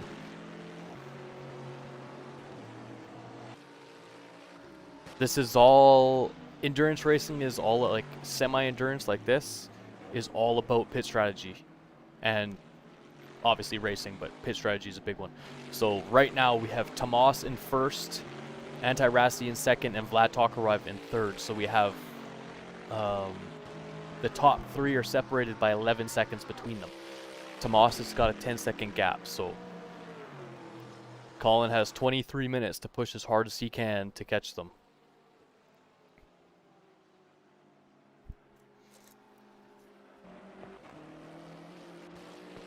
And Andrew came out in P9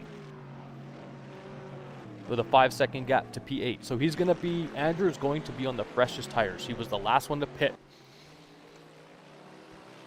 on the track, so he's going to have the freshest tires out of everybody, which will allow him to push harder. Obviously, he's got to let them warm up for a lap or two because it is cold. It is still relatively cold on the track.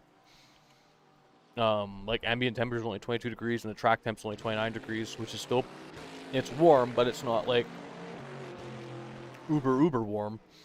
And the track is still 72% wet, so if you get off that racing line just a little bit on these slick tires, it could spell doom.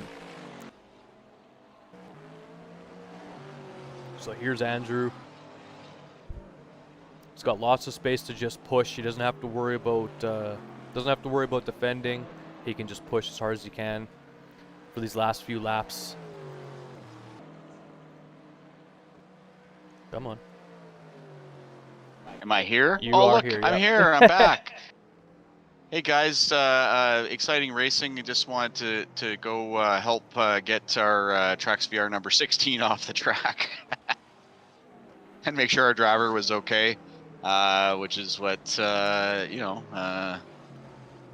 would normally happen. So Jack is fine. He lives to race another day. He'll have some comments after the race and is up for an interview and stuff. He's good actually. Very positive, and which is exactly what we need out of our one of our drivers and our team lead. So yeah.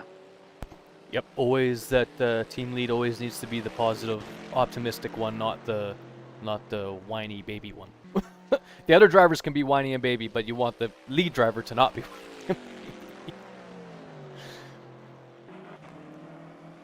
All right, so we have Tomas has put in the fastest lap. Andrew's on a howler at the moment. He's got the fastest first sector. Just going to wait and see what his second sector comes out to be when he gets through it. And my live timing updates. Oh, he's only gone green in the second sector, which means it's a personal best second sector, but not the race's best second sector.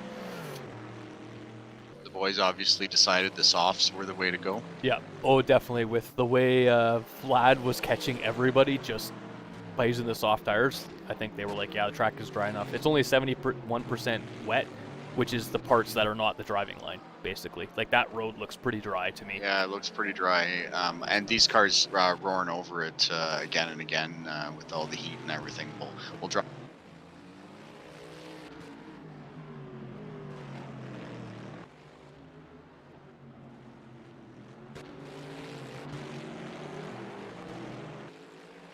I'm here. I'm still here. I'm here. I accidentally muted myself halfway through my statement. It's okay, Rick. The technical difficulty is me. I was just like, you just all of a sudden went like quiet all of a sudden. It was weird. Colin has fastest lap in the race by like 9/1000ths of a second, which is 0.009 of a second. That's what racing's all about right there. 9/1000ths. That's gonna give him. One extra point if he can keep it. An extra point if he can stay in the points.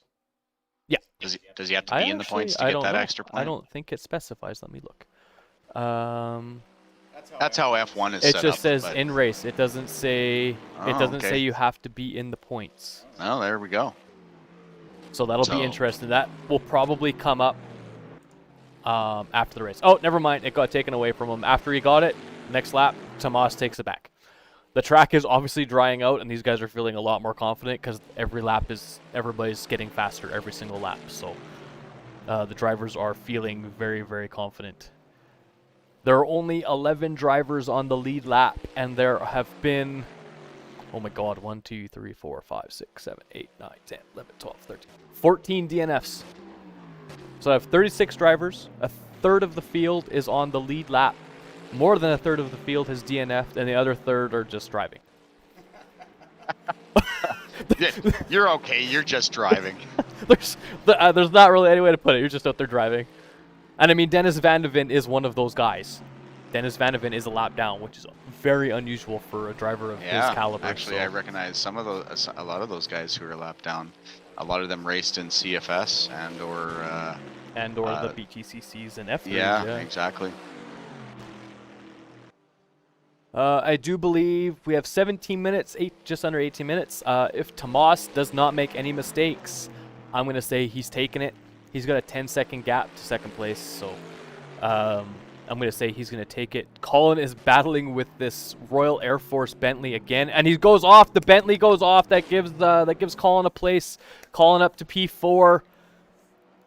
Really putting the pressure on that Bentley, really causing a mistake. So that's very, very, very good news for Colin.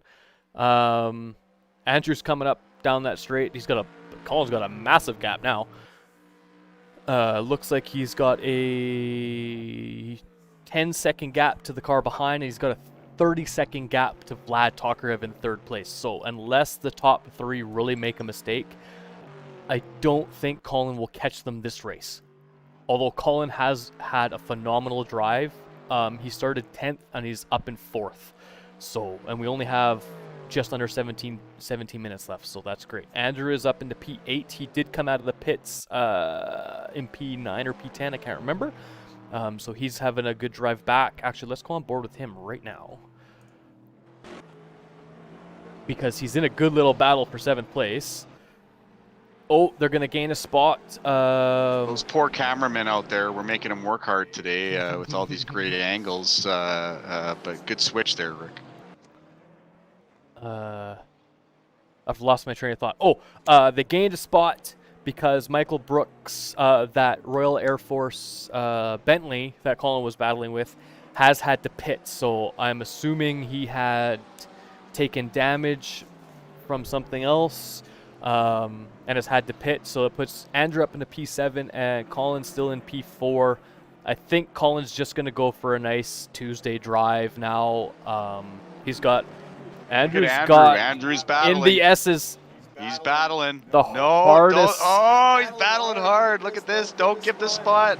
The hardest place to pass is those S's, and Andrew forcing hard. Oh, boy. That is some tight racing. This is a really good battle between these three. That is hard racing. There's no incidents.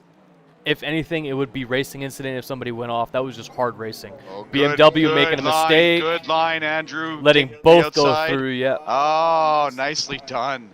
That McLaren followed Andrew.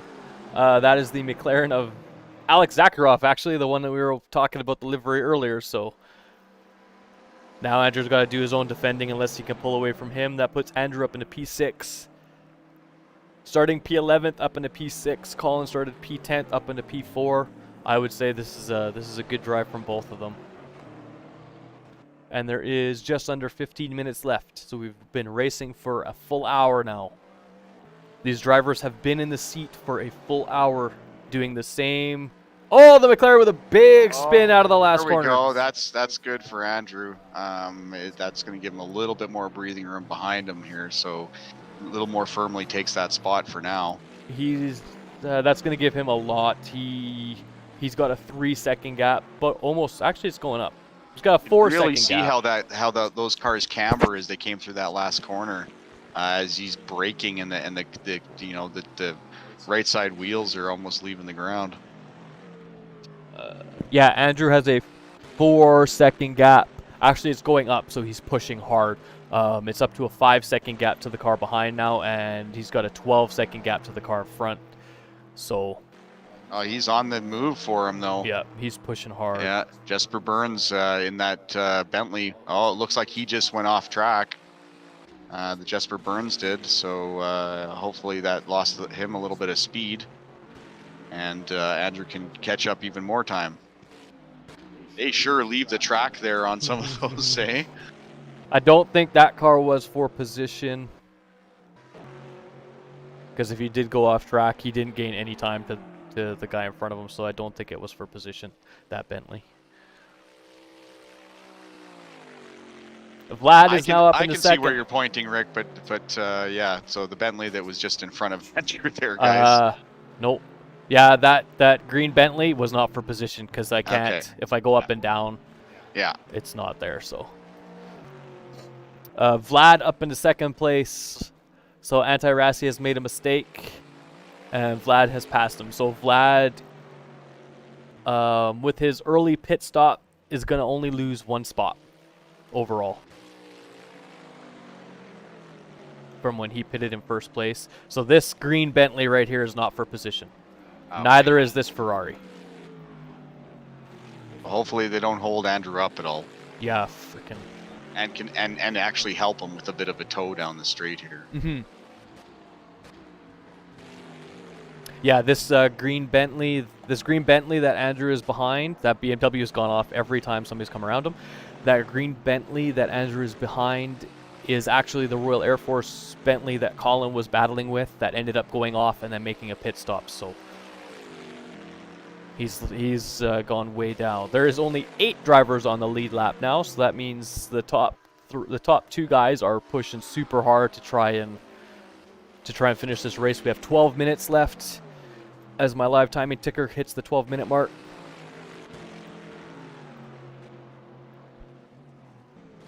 Remember to stay hydrated. Everybody out there, please stay hydrated.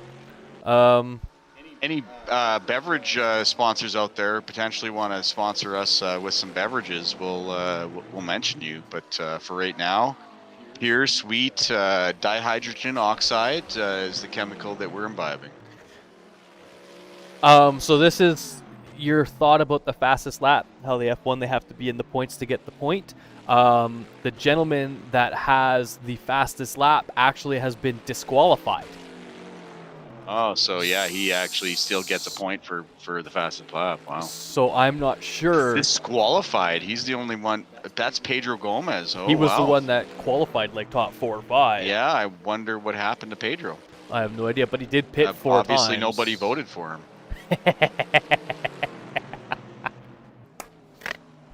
Honestly, didn't even see that joke coming. That one caught me right off guard. Nobody voted for Pedro, so he gets disqualified. I'll have to find out about that fastest lap. I'll have to send a message to the mods to see what they say, or I'll just find out when they update the standings and stuff after this race. So we'll go from there. Andrew, oh geez, Andrew's pulling hard on Jesper. That is that McLaren right there. This one right Wow, here He's caught him. Hey, he's caught right up to him. is 5th place. So Andrew is pushing hard. That's a good aerial view from that drone to show us. Oh no, Andrew! Oh no, pushing the maybe a little bit too hard. Don't Hit the wall. Don't hit the wall. The one good thing, I will say, the one good thing about VAR, the only good thing about this track is the runoffs are huge. Oh. How many? That's not gonna lose him too much no, time. there's one spot right there. Nope, yeah. that's not a spot. That guy's been lapped like 10 times. That BMW has been lapped more times than I can count. Actually, that might be for position. I think that is for position. That he's in 6th now. Yeah, that was. Oh. So he only lost one spot, but he did lose a lot of momentum. Yeah. That's just too darn bad. Maybe we shouldn't have jinxed him by talking about how hard he was pushing. That's okay. He'll gain this spot back. He's still got 9 minutes. You know what, Andrew? He's pretty driven, to use a race pun, when he's in the seat. Just stays on task and doesn't let things phase him too much. Yeah, he stays focused no matter what. He'll get down on himself a little bit, but he'll stay focused. A little bit squirrely. Like I said, one tire gets off that dry line on these slick tires, and you have to be very patient on the gas.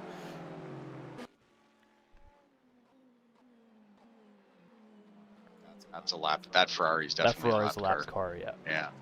But this is going to be a 3-way battle pretty soon if that BMW holds Andrew up. That McLaren right there is going to catch them, and that's going to be a 3-way battle for 6th place. Talking like I have a lisp all of a sudden. What the heck? Just give you a 1 minute.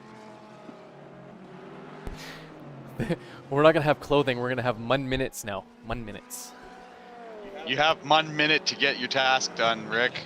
Go get your swimming trunks.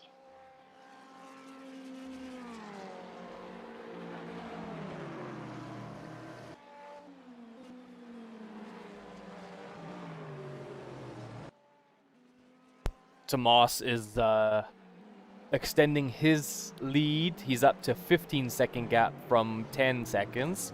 And Colin's actually starting to catch Anti-Rassi. He's down from a 33-second gap to a 27-second gap, and he's also gained an 18-second gap now to the car behind. And here goes Andrew, forcing up the inside, forcing that BMW,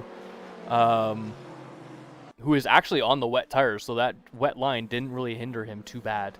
But Andrew easily makes that pass work, and then the BMW spins out. How is that BMW still in contention in the top 10? He's spun out so many times.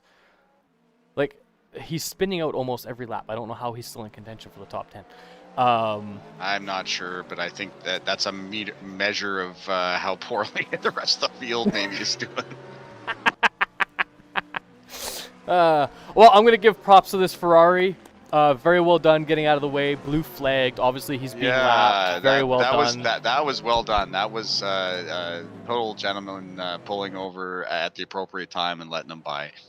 Just to explain, guys, blue flag means that a faster car than you that is going to be lapping you is coming up behind, and you are obligated under race rules to safely, as soon as possible, pull over and allow them by. Yep. Oh, a little bit squirrely, Andrew.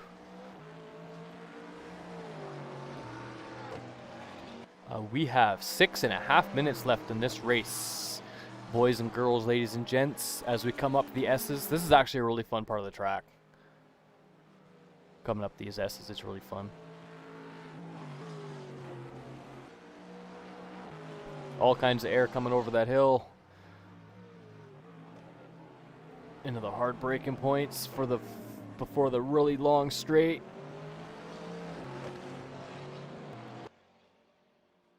He's got that McLaren hot on his heels. It's gonna have a draft, but it's not gonna be a great draft. Slipstream, whatever you want to call it. I do think the Corvette has a little bit higher top end speed than the McLaren, because that draft didn't make any difference.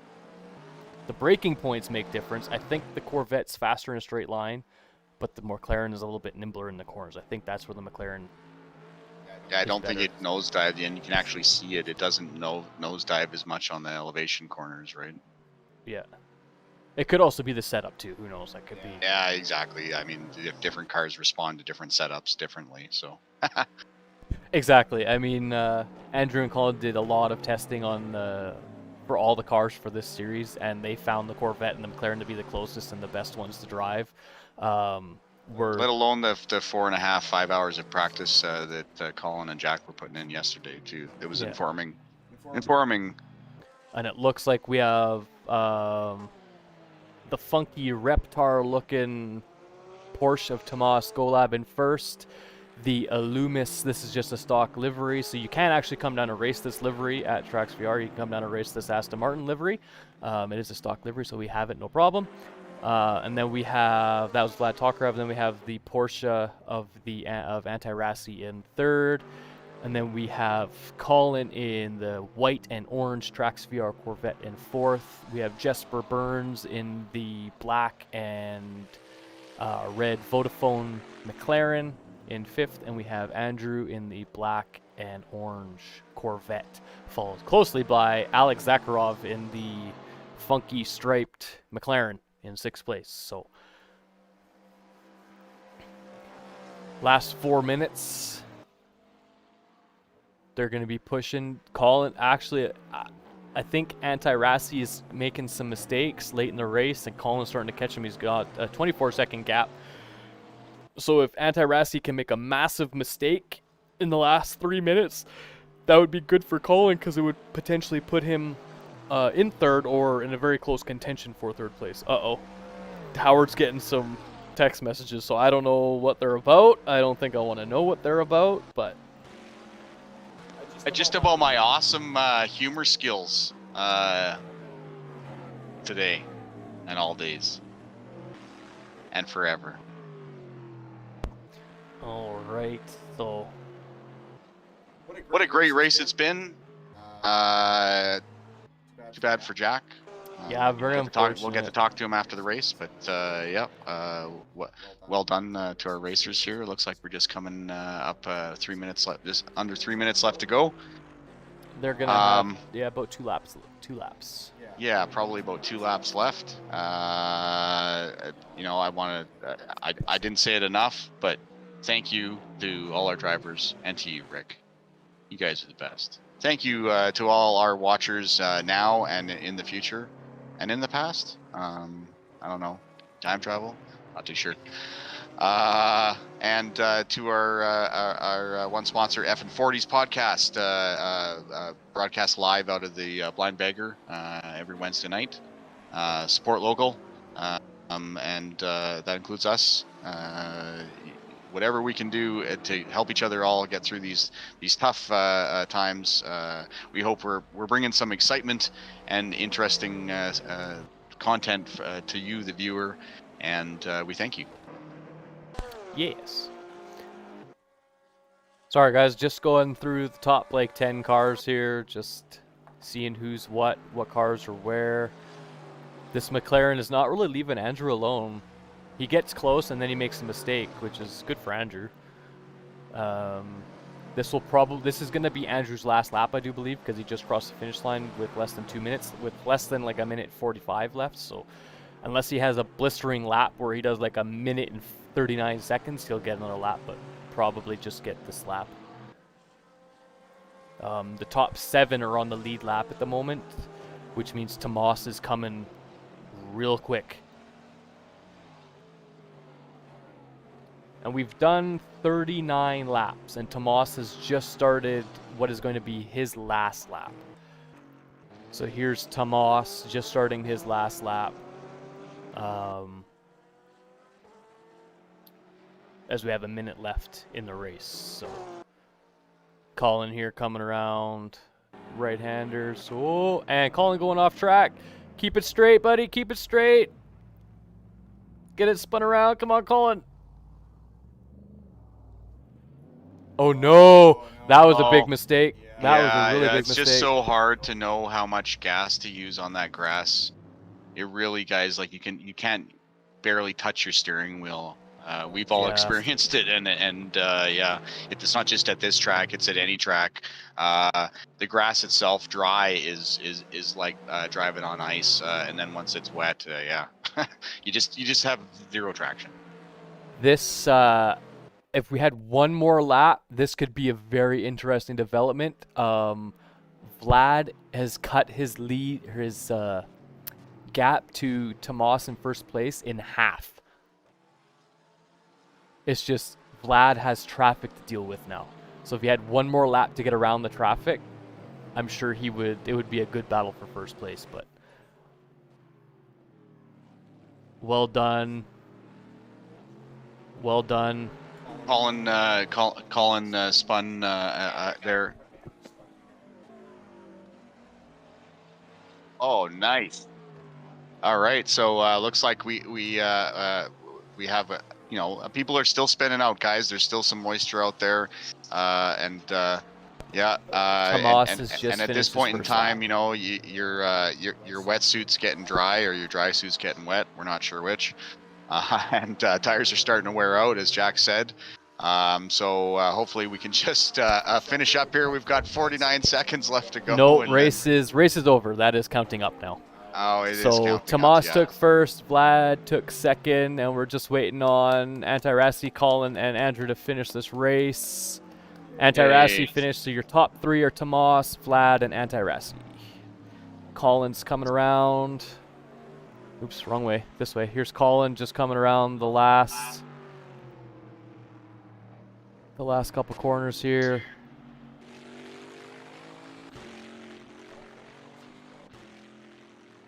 Unless he's, yeah, it's not giving him a checker flag unless it doesn't give checker. No, he hasn't finished the third sector yet.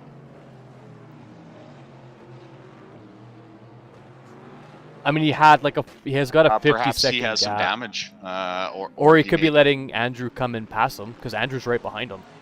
Here comes Andrew. Yeah. Oh, Colin. It looks like Colin's letting. Oh, is he? Oh, they want to get the side by side finish. And Andrew's going to get the spot anyway. Oh, nicely done. So we have... Colin, that is a scholar and a gentleman right there. We have Andrew finishing fourth and Colin finishing fifth. That is... So well done. Well done. And what a gentleman thing to do there to help the team out. So that they both, that is just awesome. I don't know what else to say. That almost brings a tear to my eye, man. Like, Colin, what a guy. What a member of our team, thinking about the team as opposed to just his own success and helping Andrew get an extra point or whatever. And yeah, I think that is just awesome. Jack, what an effort! Such smooth driving we saw for him today until. And he was dealing with damage. I didn't want to reveal it during the race, but he actually, from that first yellow full course caution, actually got when we saw that McLaren hit him. That actually did some damage to his steering, and his steering was cockeyed to the left for the rest of the race until he DNF'd. So that any mistakes that he was making were accentuated by the fact that his steering had some damage. So. Well done to our racers. I'm going to see if we can get a couple of them in here. I know that you were trying through technical wizardry and magic, science fiction. I don't know, to get Colin in, beaming Colin in from BC to do an interview with us. And let's talk to the rest of the boys. I'll dip back in to sign off. But what a great race. I think that went well. How do you think, Rick? What do you think about it? I think it went great. I think everything that they did went to plan. Unfortunate for Jack.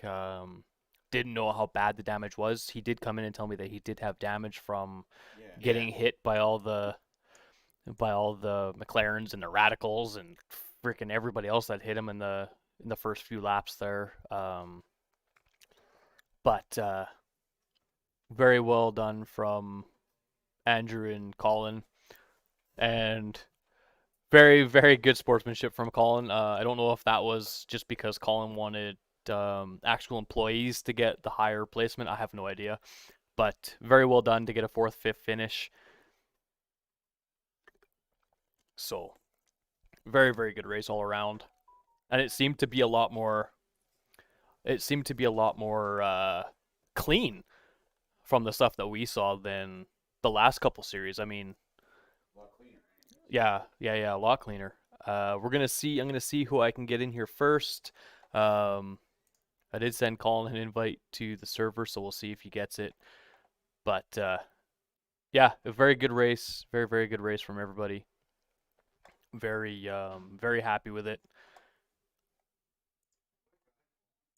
And we're gonna go, I'm just gonna go over points right now from what I can tell. Anyway, okay, so Colin getting 5th is gonna have 35 points. Andrew getting 4th is gonna have 41. And unfortunately, poor Jack, who was in full contention to get points this race, totally could have, had some unfortunate luck and unfortunately had to DNF, which is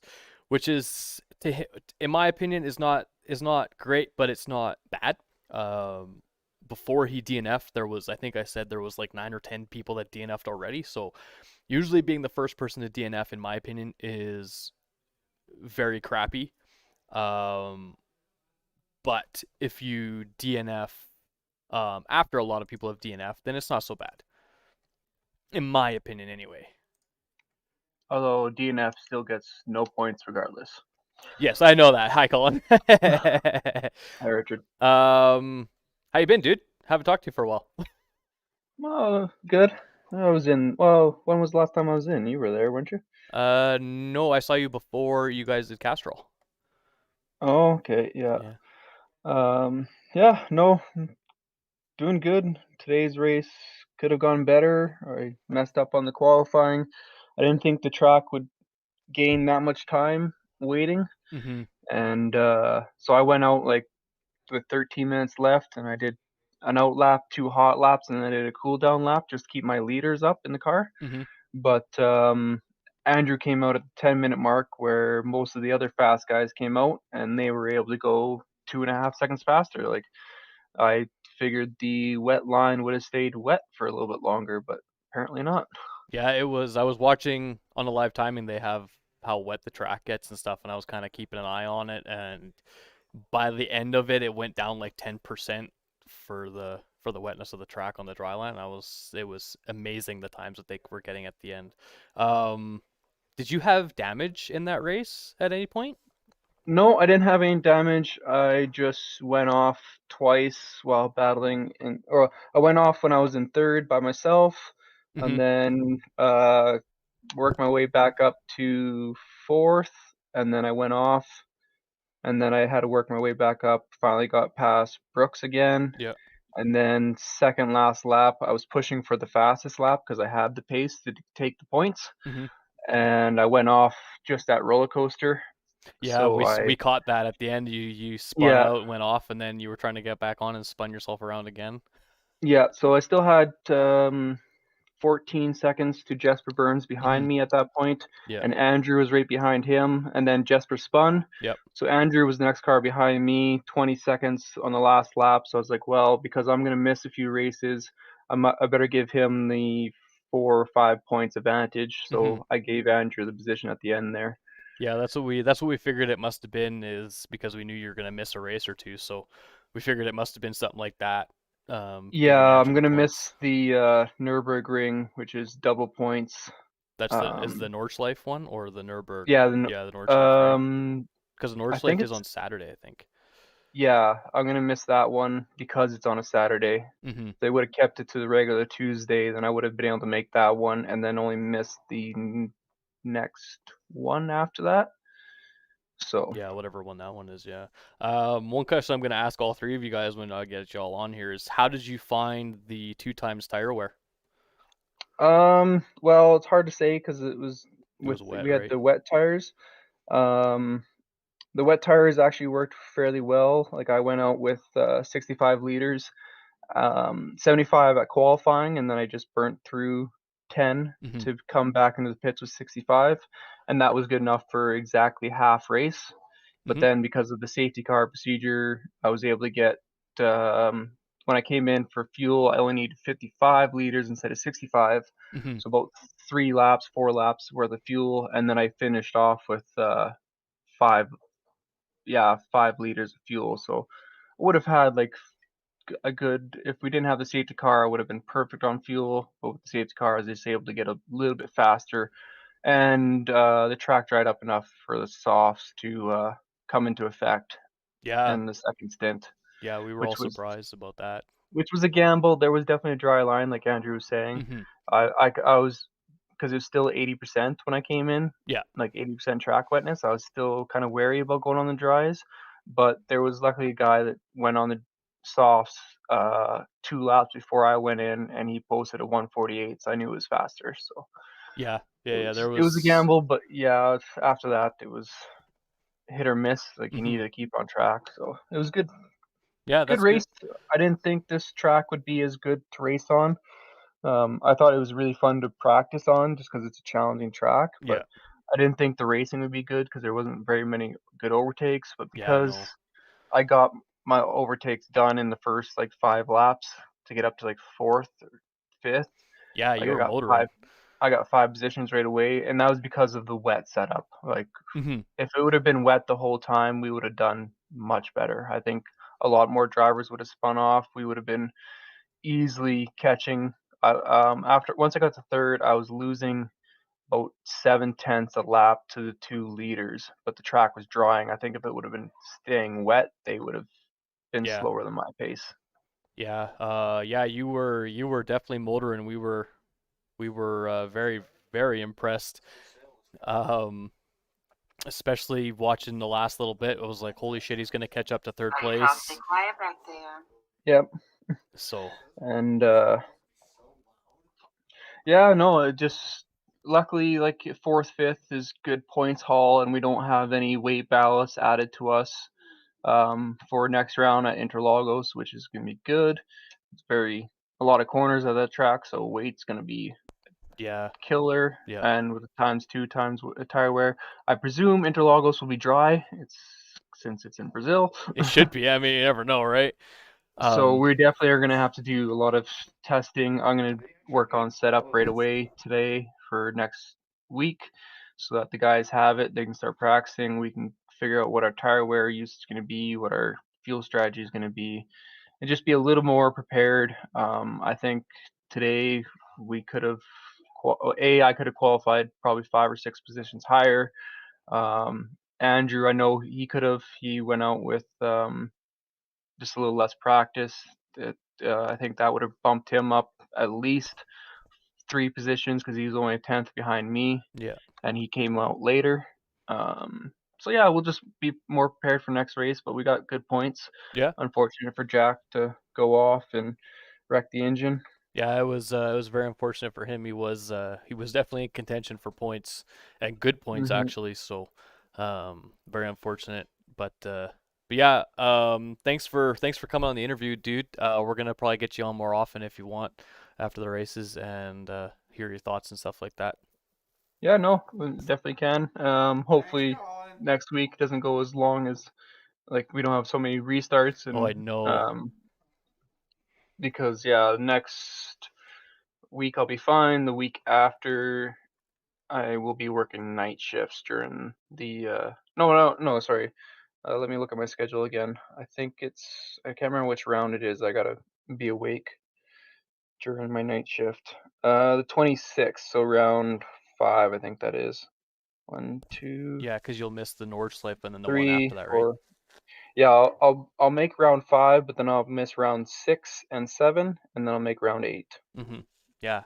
So But yeah, that was a good race from both of you, from all three of you actually, until Jack had his unfortunate. I mean, he did come in and tell me he did have quite a bit of damage to his steering and stuff right off the yeah, bat. he had So a little bit of fighting with I think he said one of the German guys, BMW maybe, yeah, one of the but McLaren. I know we were watching him the first like 2 laps, and he was getting ping-ponged back and forth under safety car, and just on the first racing lap, he was getting ping-ponged like a bobblehead or whatever between a Yeah. McLaren and a Radical, and a Radical and a McLaren, and a McLaren and a BMW. And it was just like, holy hell. Yeah. I do like that most like the top 5 or 6 cars were all different Yeah. cars. There was There a was a Bentley, a Bentley, Porsche, Corvette. There was a Corvette, BMW, I think, and a yeah, McLaren, right? So and McLaren, and then a lot of Corvettes. So yeah. it shows that everyone chose the right car for themselves, Mhm. and Yeah, that for they're sure. pretty well balanced, and it should be pretty good. I do believe Gomez got second, right? So he will have quite a bit of weight on the Porsche. So hopefully that will help with his tire wear, or like help us against his tire wear, because like Yeah. we found out the Porsche does not go through tires, so it's probably why he had a lot more pace Yeah, than I was because expecting. Tomas got first, Vlad got second, Oh, so and Vlad got yeah, no, Porsche got first. Yeah, Pedro, Gomez. he got DQ'd. Yeah, and that's Pedro why got I had DQ'd, a so good shot of getting the fastest lap until I think it was 3 laps left. yeah, Then the leader did a 55.7 or 54.7. a 45 or something, yeah. Yeah, and I was at a 55.1. Yeah, because Or it was you guys were all starting to gain really good lap times at the end because the track was drying out so much, right? So yeah, and we went out with the proper fuel and stuff, and yeah, so and the setup, the tire wear wasn't as bad with the wet setup. hmm If it would have been a dry race the whole race, then yeah, we would have suffered a lot more from tire wear on yeah, the rear left for sure. Because the setup for the dry was a lot more loose, but it was a lot quicker. yeah. That's what the guys were saying too. So So, well, hopefully the next guy jumps in. They're just gonna grab the other headset, I guess. yeah, I got Jack Boy right here waiting to do his interview. So thanks for coming on doing the interview, Colin. Congrats on Yeah, a we'll P45. see you next week. See you next week. Yeah, man. All right, talk to you later. Yeah, you too. Bye. Alrighty, so it looks like I got Jackaboy number 16 here. Greetings. Tell us about your tell us what you thought about the like million restarts that we had first. I was a little confused at first. I mean, we didn't know what the hell we were doing, and everyone that's done this type of racing knows there's this bit of anticipation and anxiousness before the race, and to have to redo that 2 or 3 times, it pretty much spent at that point. So after the third restart, I was like, all right, let's just get this going here, guys. And yeah, no, it was really good though. Once we got going, it was just raining like crazy. I unfortunately forgot to turn my graphical settings down, so I was seeing every speck of rain all over. Yeah, and unfortunately caused me to experience a bit of lag in some corners. But yeah, first couple laps with the in the actual race, me and some other guys were battling pretty hard. It was good. A bit of contact, which is unfortunate, but I don't really think it's much more than a racing incident, right? I don't really have too many fingers to point. It's just we were just racing hard, and with the consistent restarts and then the yellow flags and then the restarts again, everyone was getting too bunched up. Generally, in the first couple laps, it allows the cars to separate, and then incidents go down. But with keeping the cars bunched up, it caused a lot more incidents to happen, which it's just the way it goes, right? I know the admins are going to be looking at the full course yellow rules and stuff like that for the future. But no, it was a really good challenge. I'd never done this track before, and I'm pretty new to these cars, so I was a little bit unsure going into it. But I actually had more pace than I thought I would. I qualified 16th or 17th. I thought I was going to be in the last 20 to 30 drivers for sure. And no, I was decently high up. Started the race. I think I was maintaining 14th, 15th, 16th around. And then with the damage my car had, I was finding it really challenging to drive in the rain, especially once the tires dropped off, because you have to compensate for your wheel being a little bit crooked. So you have to remember to, you don't go right back into the center where you usually would. You're moving a bit to the left is what I was having to do, and I was compromising a lot of my turning ability and braking as well. And then I had a spin due to a leg spike when the rain really kicked up into the first couple corners, and managed to recover that. But the track was really spread out at that point, so I didn't really lose too many positions. And then I was just going around trying to, make it to my pit stop. I had quite a bit of fuel left, so I was trying to do the one-stop strategy. But coming down the hill, the last couple corners, the back end got loose on me, and it just, it was gone at that point. You're coming down a hill, right? So there's no catching that. And unlike the other runoff zone where Andrew had gone off in the race, that runoff zone I went off in has a wall very close to it. So I subsequently crashed into that very hard, lost the wheel, and blew an end. I looked at my car. I didn't realize actually. I thought I'd be able to get going. The impact didn't feel very hard, so I was shifting up. I'm like, why can't I go? Hitting the gas, and I look down, I see my blue engine, and I'm like, oh no. So it was DNF for me, but I wasn't the first DNF. I don't even think I was in the first 10 DNFs. So it wasn't just me having a challenge there. And I think I could have finished with the lack of damage, and maybe I should have just gone for an earlier pit stop to fix that, right? But I was trying to push myself and try and get some points this race. I was in contention for some points, but that's just the way it goes, right? And I was able to watch the rest of the race, which is always a nice position to be in, because generally I'm always driving and don't get to watch. So I watched Colin and Andrew have some good battles and make it to the line, and that little swap at the end was nice. And so we got Andrew 4th and Colin 5th. That's awesome. A good haul of points for our team, and a good learning experience of the race. I mean, wet weather driving, in practice, it's you can kind of adjust it, but when you got to race, right? So it kind of forces you to accept different conditions, and it's just a good way to build your skill up. So it was a good race for me in that regard, and I qualified higher than I expected. So my pace is a little bit more than I had anticipated, which is also good. So yeah, not too bad at all. Yeah, man, you did very, very good. Up into like you were like P10 at one point before the second restart or whatever the hell it was. Yeah, I believe I was. You had the first two, like the first two times they restarted, you had such a good start, and then they restarted it, and the next one you had a really good start, and then they restarted it. I was just like, come on. Yeah, and then I didn't get the greatest start on the actual one. I mean, I was just trying to play it safe at that point. Because the restarts, I'm not sure. I kind of figured that they had to start it at that point, right? Because 2 or 3 or 4 restarts, you start messing with people's schedules. A lot of people, especially in Europe, they're racing. This is 2040. Their 1:40 start is their time. That's like 8 p.m. Yeah, 9 p.m. Right? And you push that back an hour or two. A lot of these guys got full-time jobs and kids and stuff like that. So I can see why they just got on with it, and the people were starting. The racers are starting to get a little bit annoyed. It seemed like.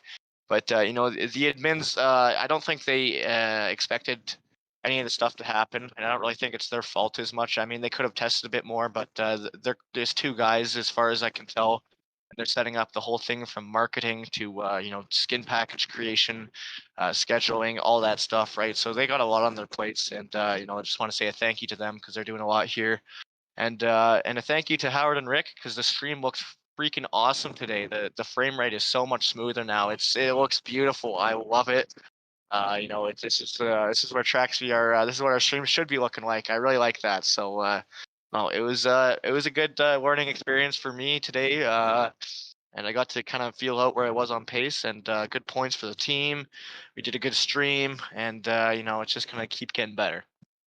Yes, sir. That's what we do here. We get better every day. Very good race, dude. You did awesome. We watched you. I watched you until the group started to split out. And you were doing phenomenal. I was very impressed because, like you said, you're very new to these cars, don't drive them very often. So I was very impressed. So yeah, you did good. Now you know what the car feels like. Now you know how it handles. Yeah. Next race at where are you guys going next? Interlagos. Interlagos in Brazil. You guys. I haven't driven it in GT3s, but I already know the track, so that'll help me with practice because I know what the corners are like.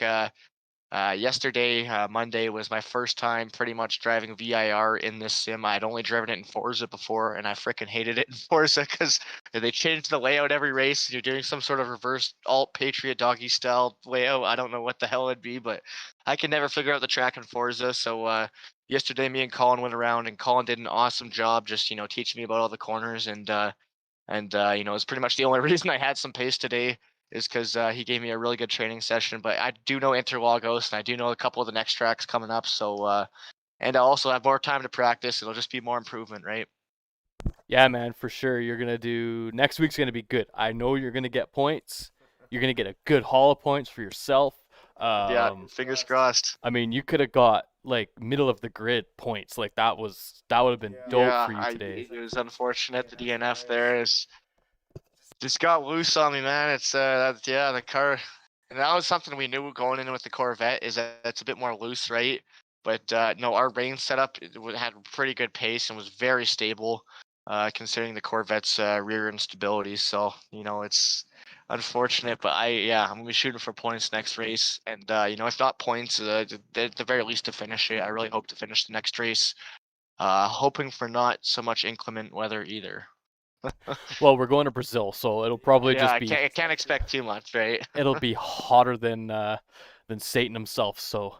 That's perfect. But yeah, man, congrats today. Thanks for giving us your feedback and your word on the race. Absolutely. Very unfortunate on the Yeah, DNF, that's the way it goes, right? We'll be back next week racing again, right? It's we're doing it for a passion, right? And obviously, you don't want to stick a microphone next to me when I'm in the car generally, because it's. I don't think you want to stick a microphone next to anybody. We've all heard the Formula One drivers, and you got to remember it's stressful when you're doing it, right? Even if you're the one who made the mistake, it's at the time you're not sitting there like with a draw board, looking over your. No, it's just you experienced it, so. Yeah, no, it's stressful in the car generally, but when I get out, I try and calm down and analyze, and look forward to the next race. Awesome, dude. Thanks so much. Congrats, and we'll see you in the on the racetrack next week. Bye. Bye. I think we're gonna get Andrew in here, but I'm not sure. We're just trying to find him. We think he's here somewhere. We don't know.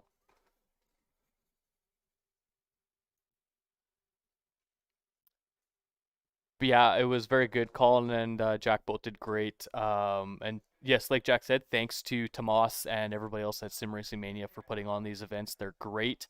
They are a lot of fun to drive in, a lot of fun to watch, a lot of good drivers. There he is. I was just like, we can't find Andrew. Where's Andrew? Andrew's here to give us his feedback and thoughts on his race today. Just go through it. What was going through your mind with all the restarts first off?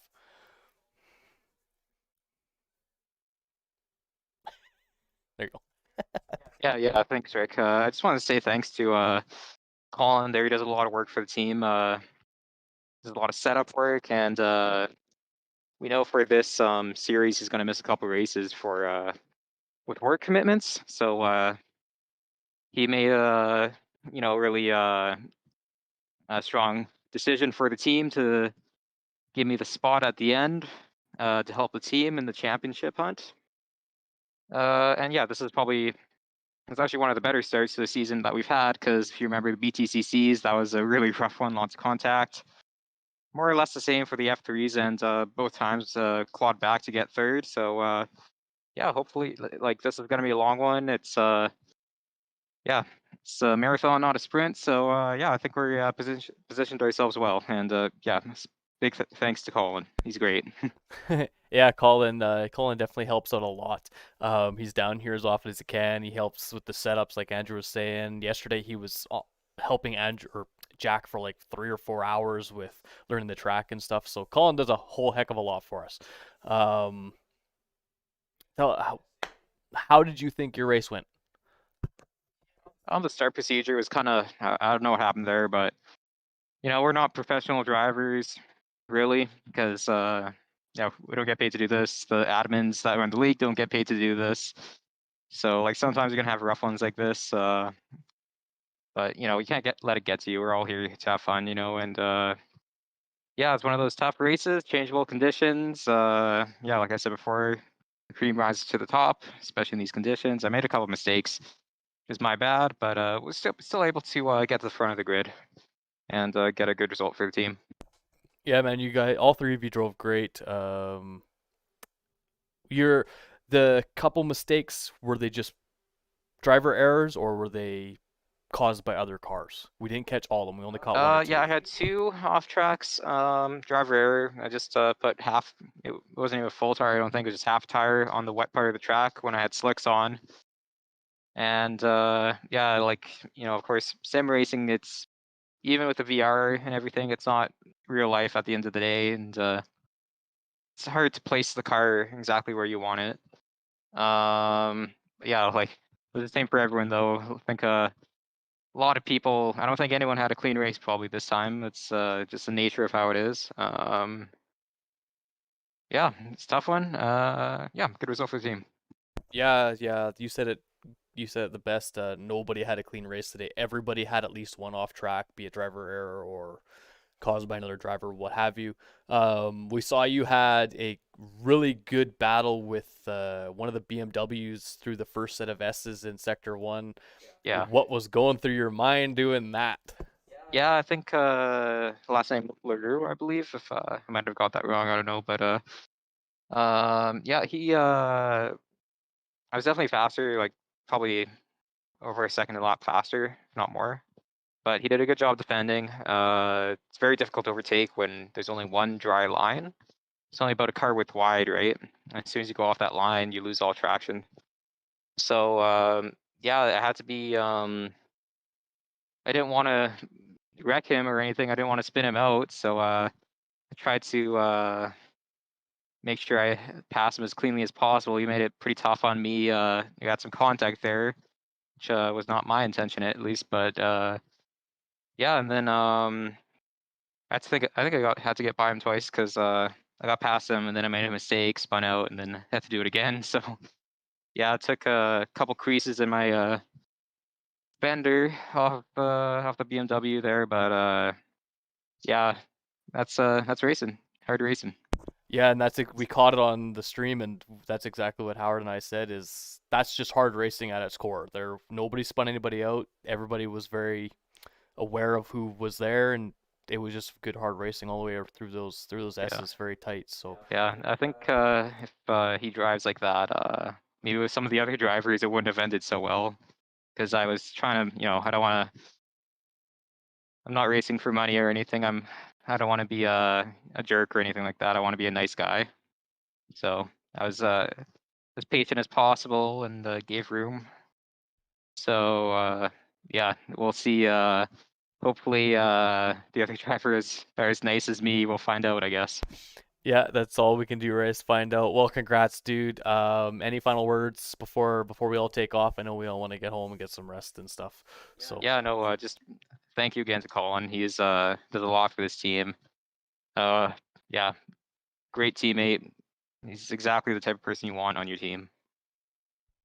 yeah, man. Well, you guys heard it from Andrew. Thank you to Colin. He did a lot of work, especially in the last 2 days, to help Andrew and Jack get ready for this track. Like Jack said, first time ever driving the track was yesterday, and they spent a good 3 or 4 hours working on it and getting the line down and stuff. So,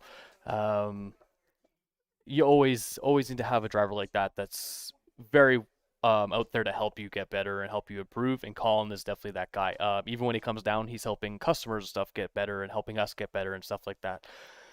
But that's gonna be it for the stream, guys. Howard's got a couple final words before we go, and then I'll end us off, and we'll. No, see I you just guys wanted to next week. say, hey, right on. We got back into streaming. It didn't take us too much work, and we're not that bad. So, it's like getting on a horse, except not at all like getting on a horse.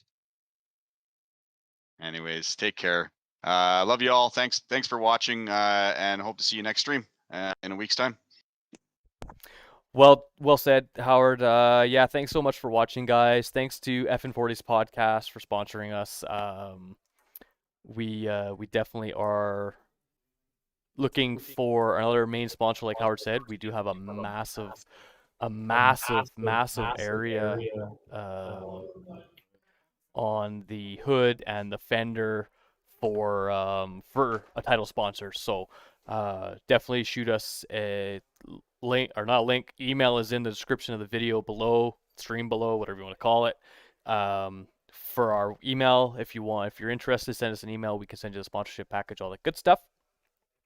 Other than that, thanks for watching, guys. Don't forget to like, comment, subscribe, hit that notification bell to be notified when we go live. all that good stuff. Make sure you like our Facebook page, our Instagram, all that stuff, as we post some cool stuff on there. Like I mentioned when I was talking to Colin, we have a TracksVR race car, an RX-8, that we actually were just up at Castrol a week or two ago racing in real life. So we are posting pictures of that on the Facebook and the Instagram page. So go like those, go give us a follow. Let us know what you liked about the stream. Let us know how you liked the car. Let us know what you didn't like, if there's anything. Don't like Howard. Get rid of him. But other than that, guys, that's it for us. We will see you guys next week, Tuesday, September. What is today? The 21st. 27th or something. 28th. So 28th, Tuesday the 28th at 1:40 p.m. We will be live again with Interlagos, where Jack, Colin, and Andrew will take on the one of the famous Brazil tracks on the planet. So look forward to that, and we'll see you guys next time. Ciao.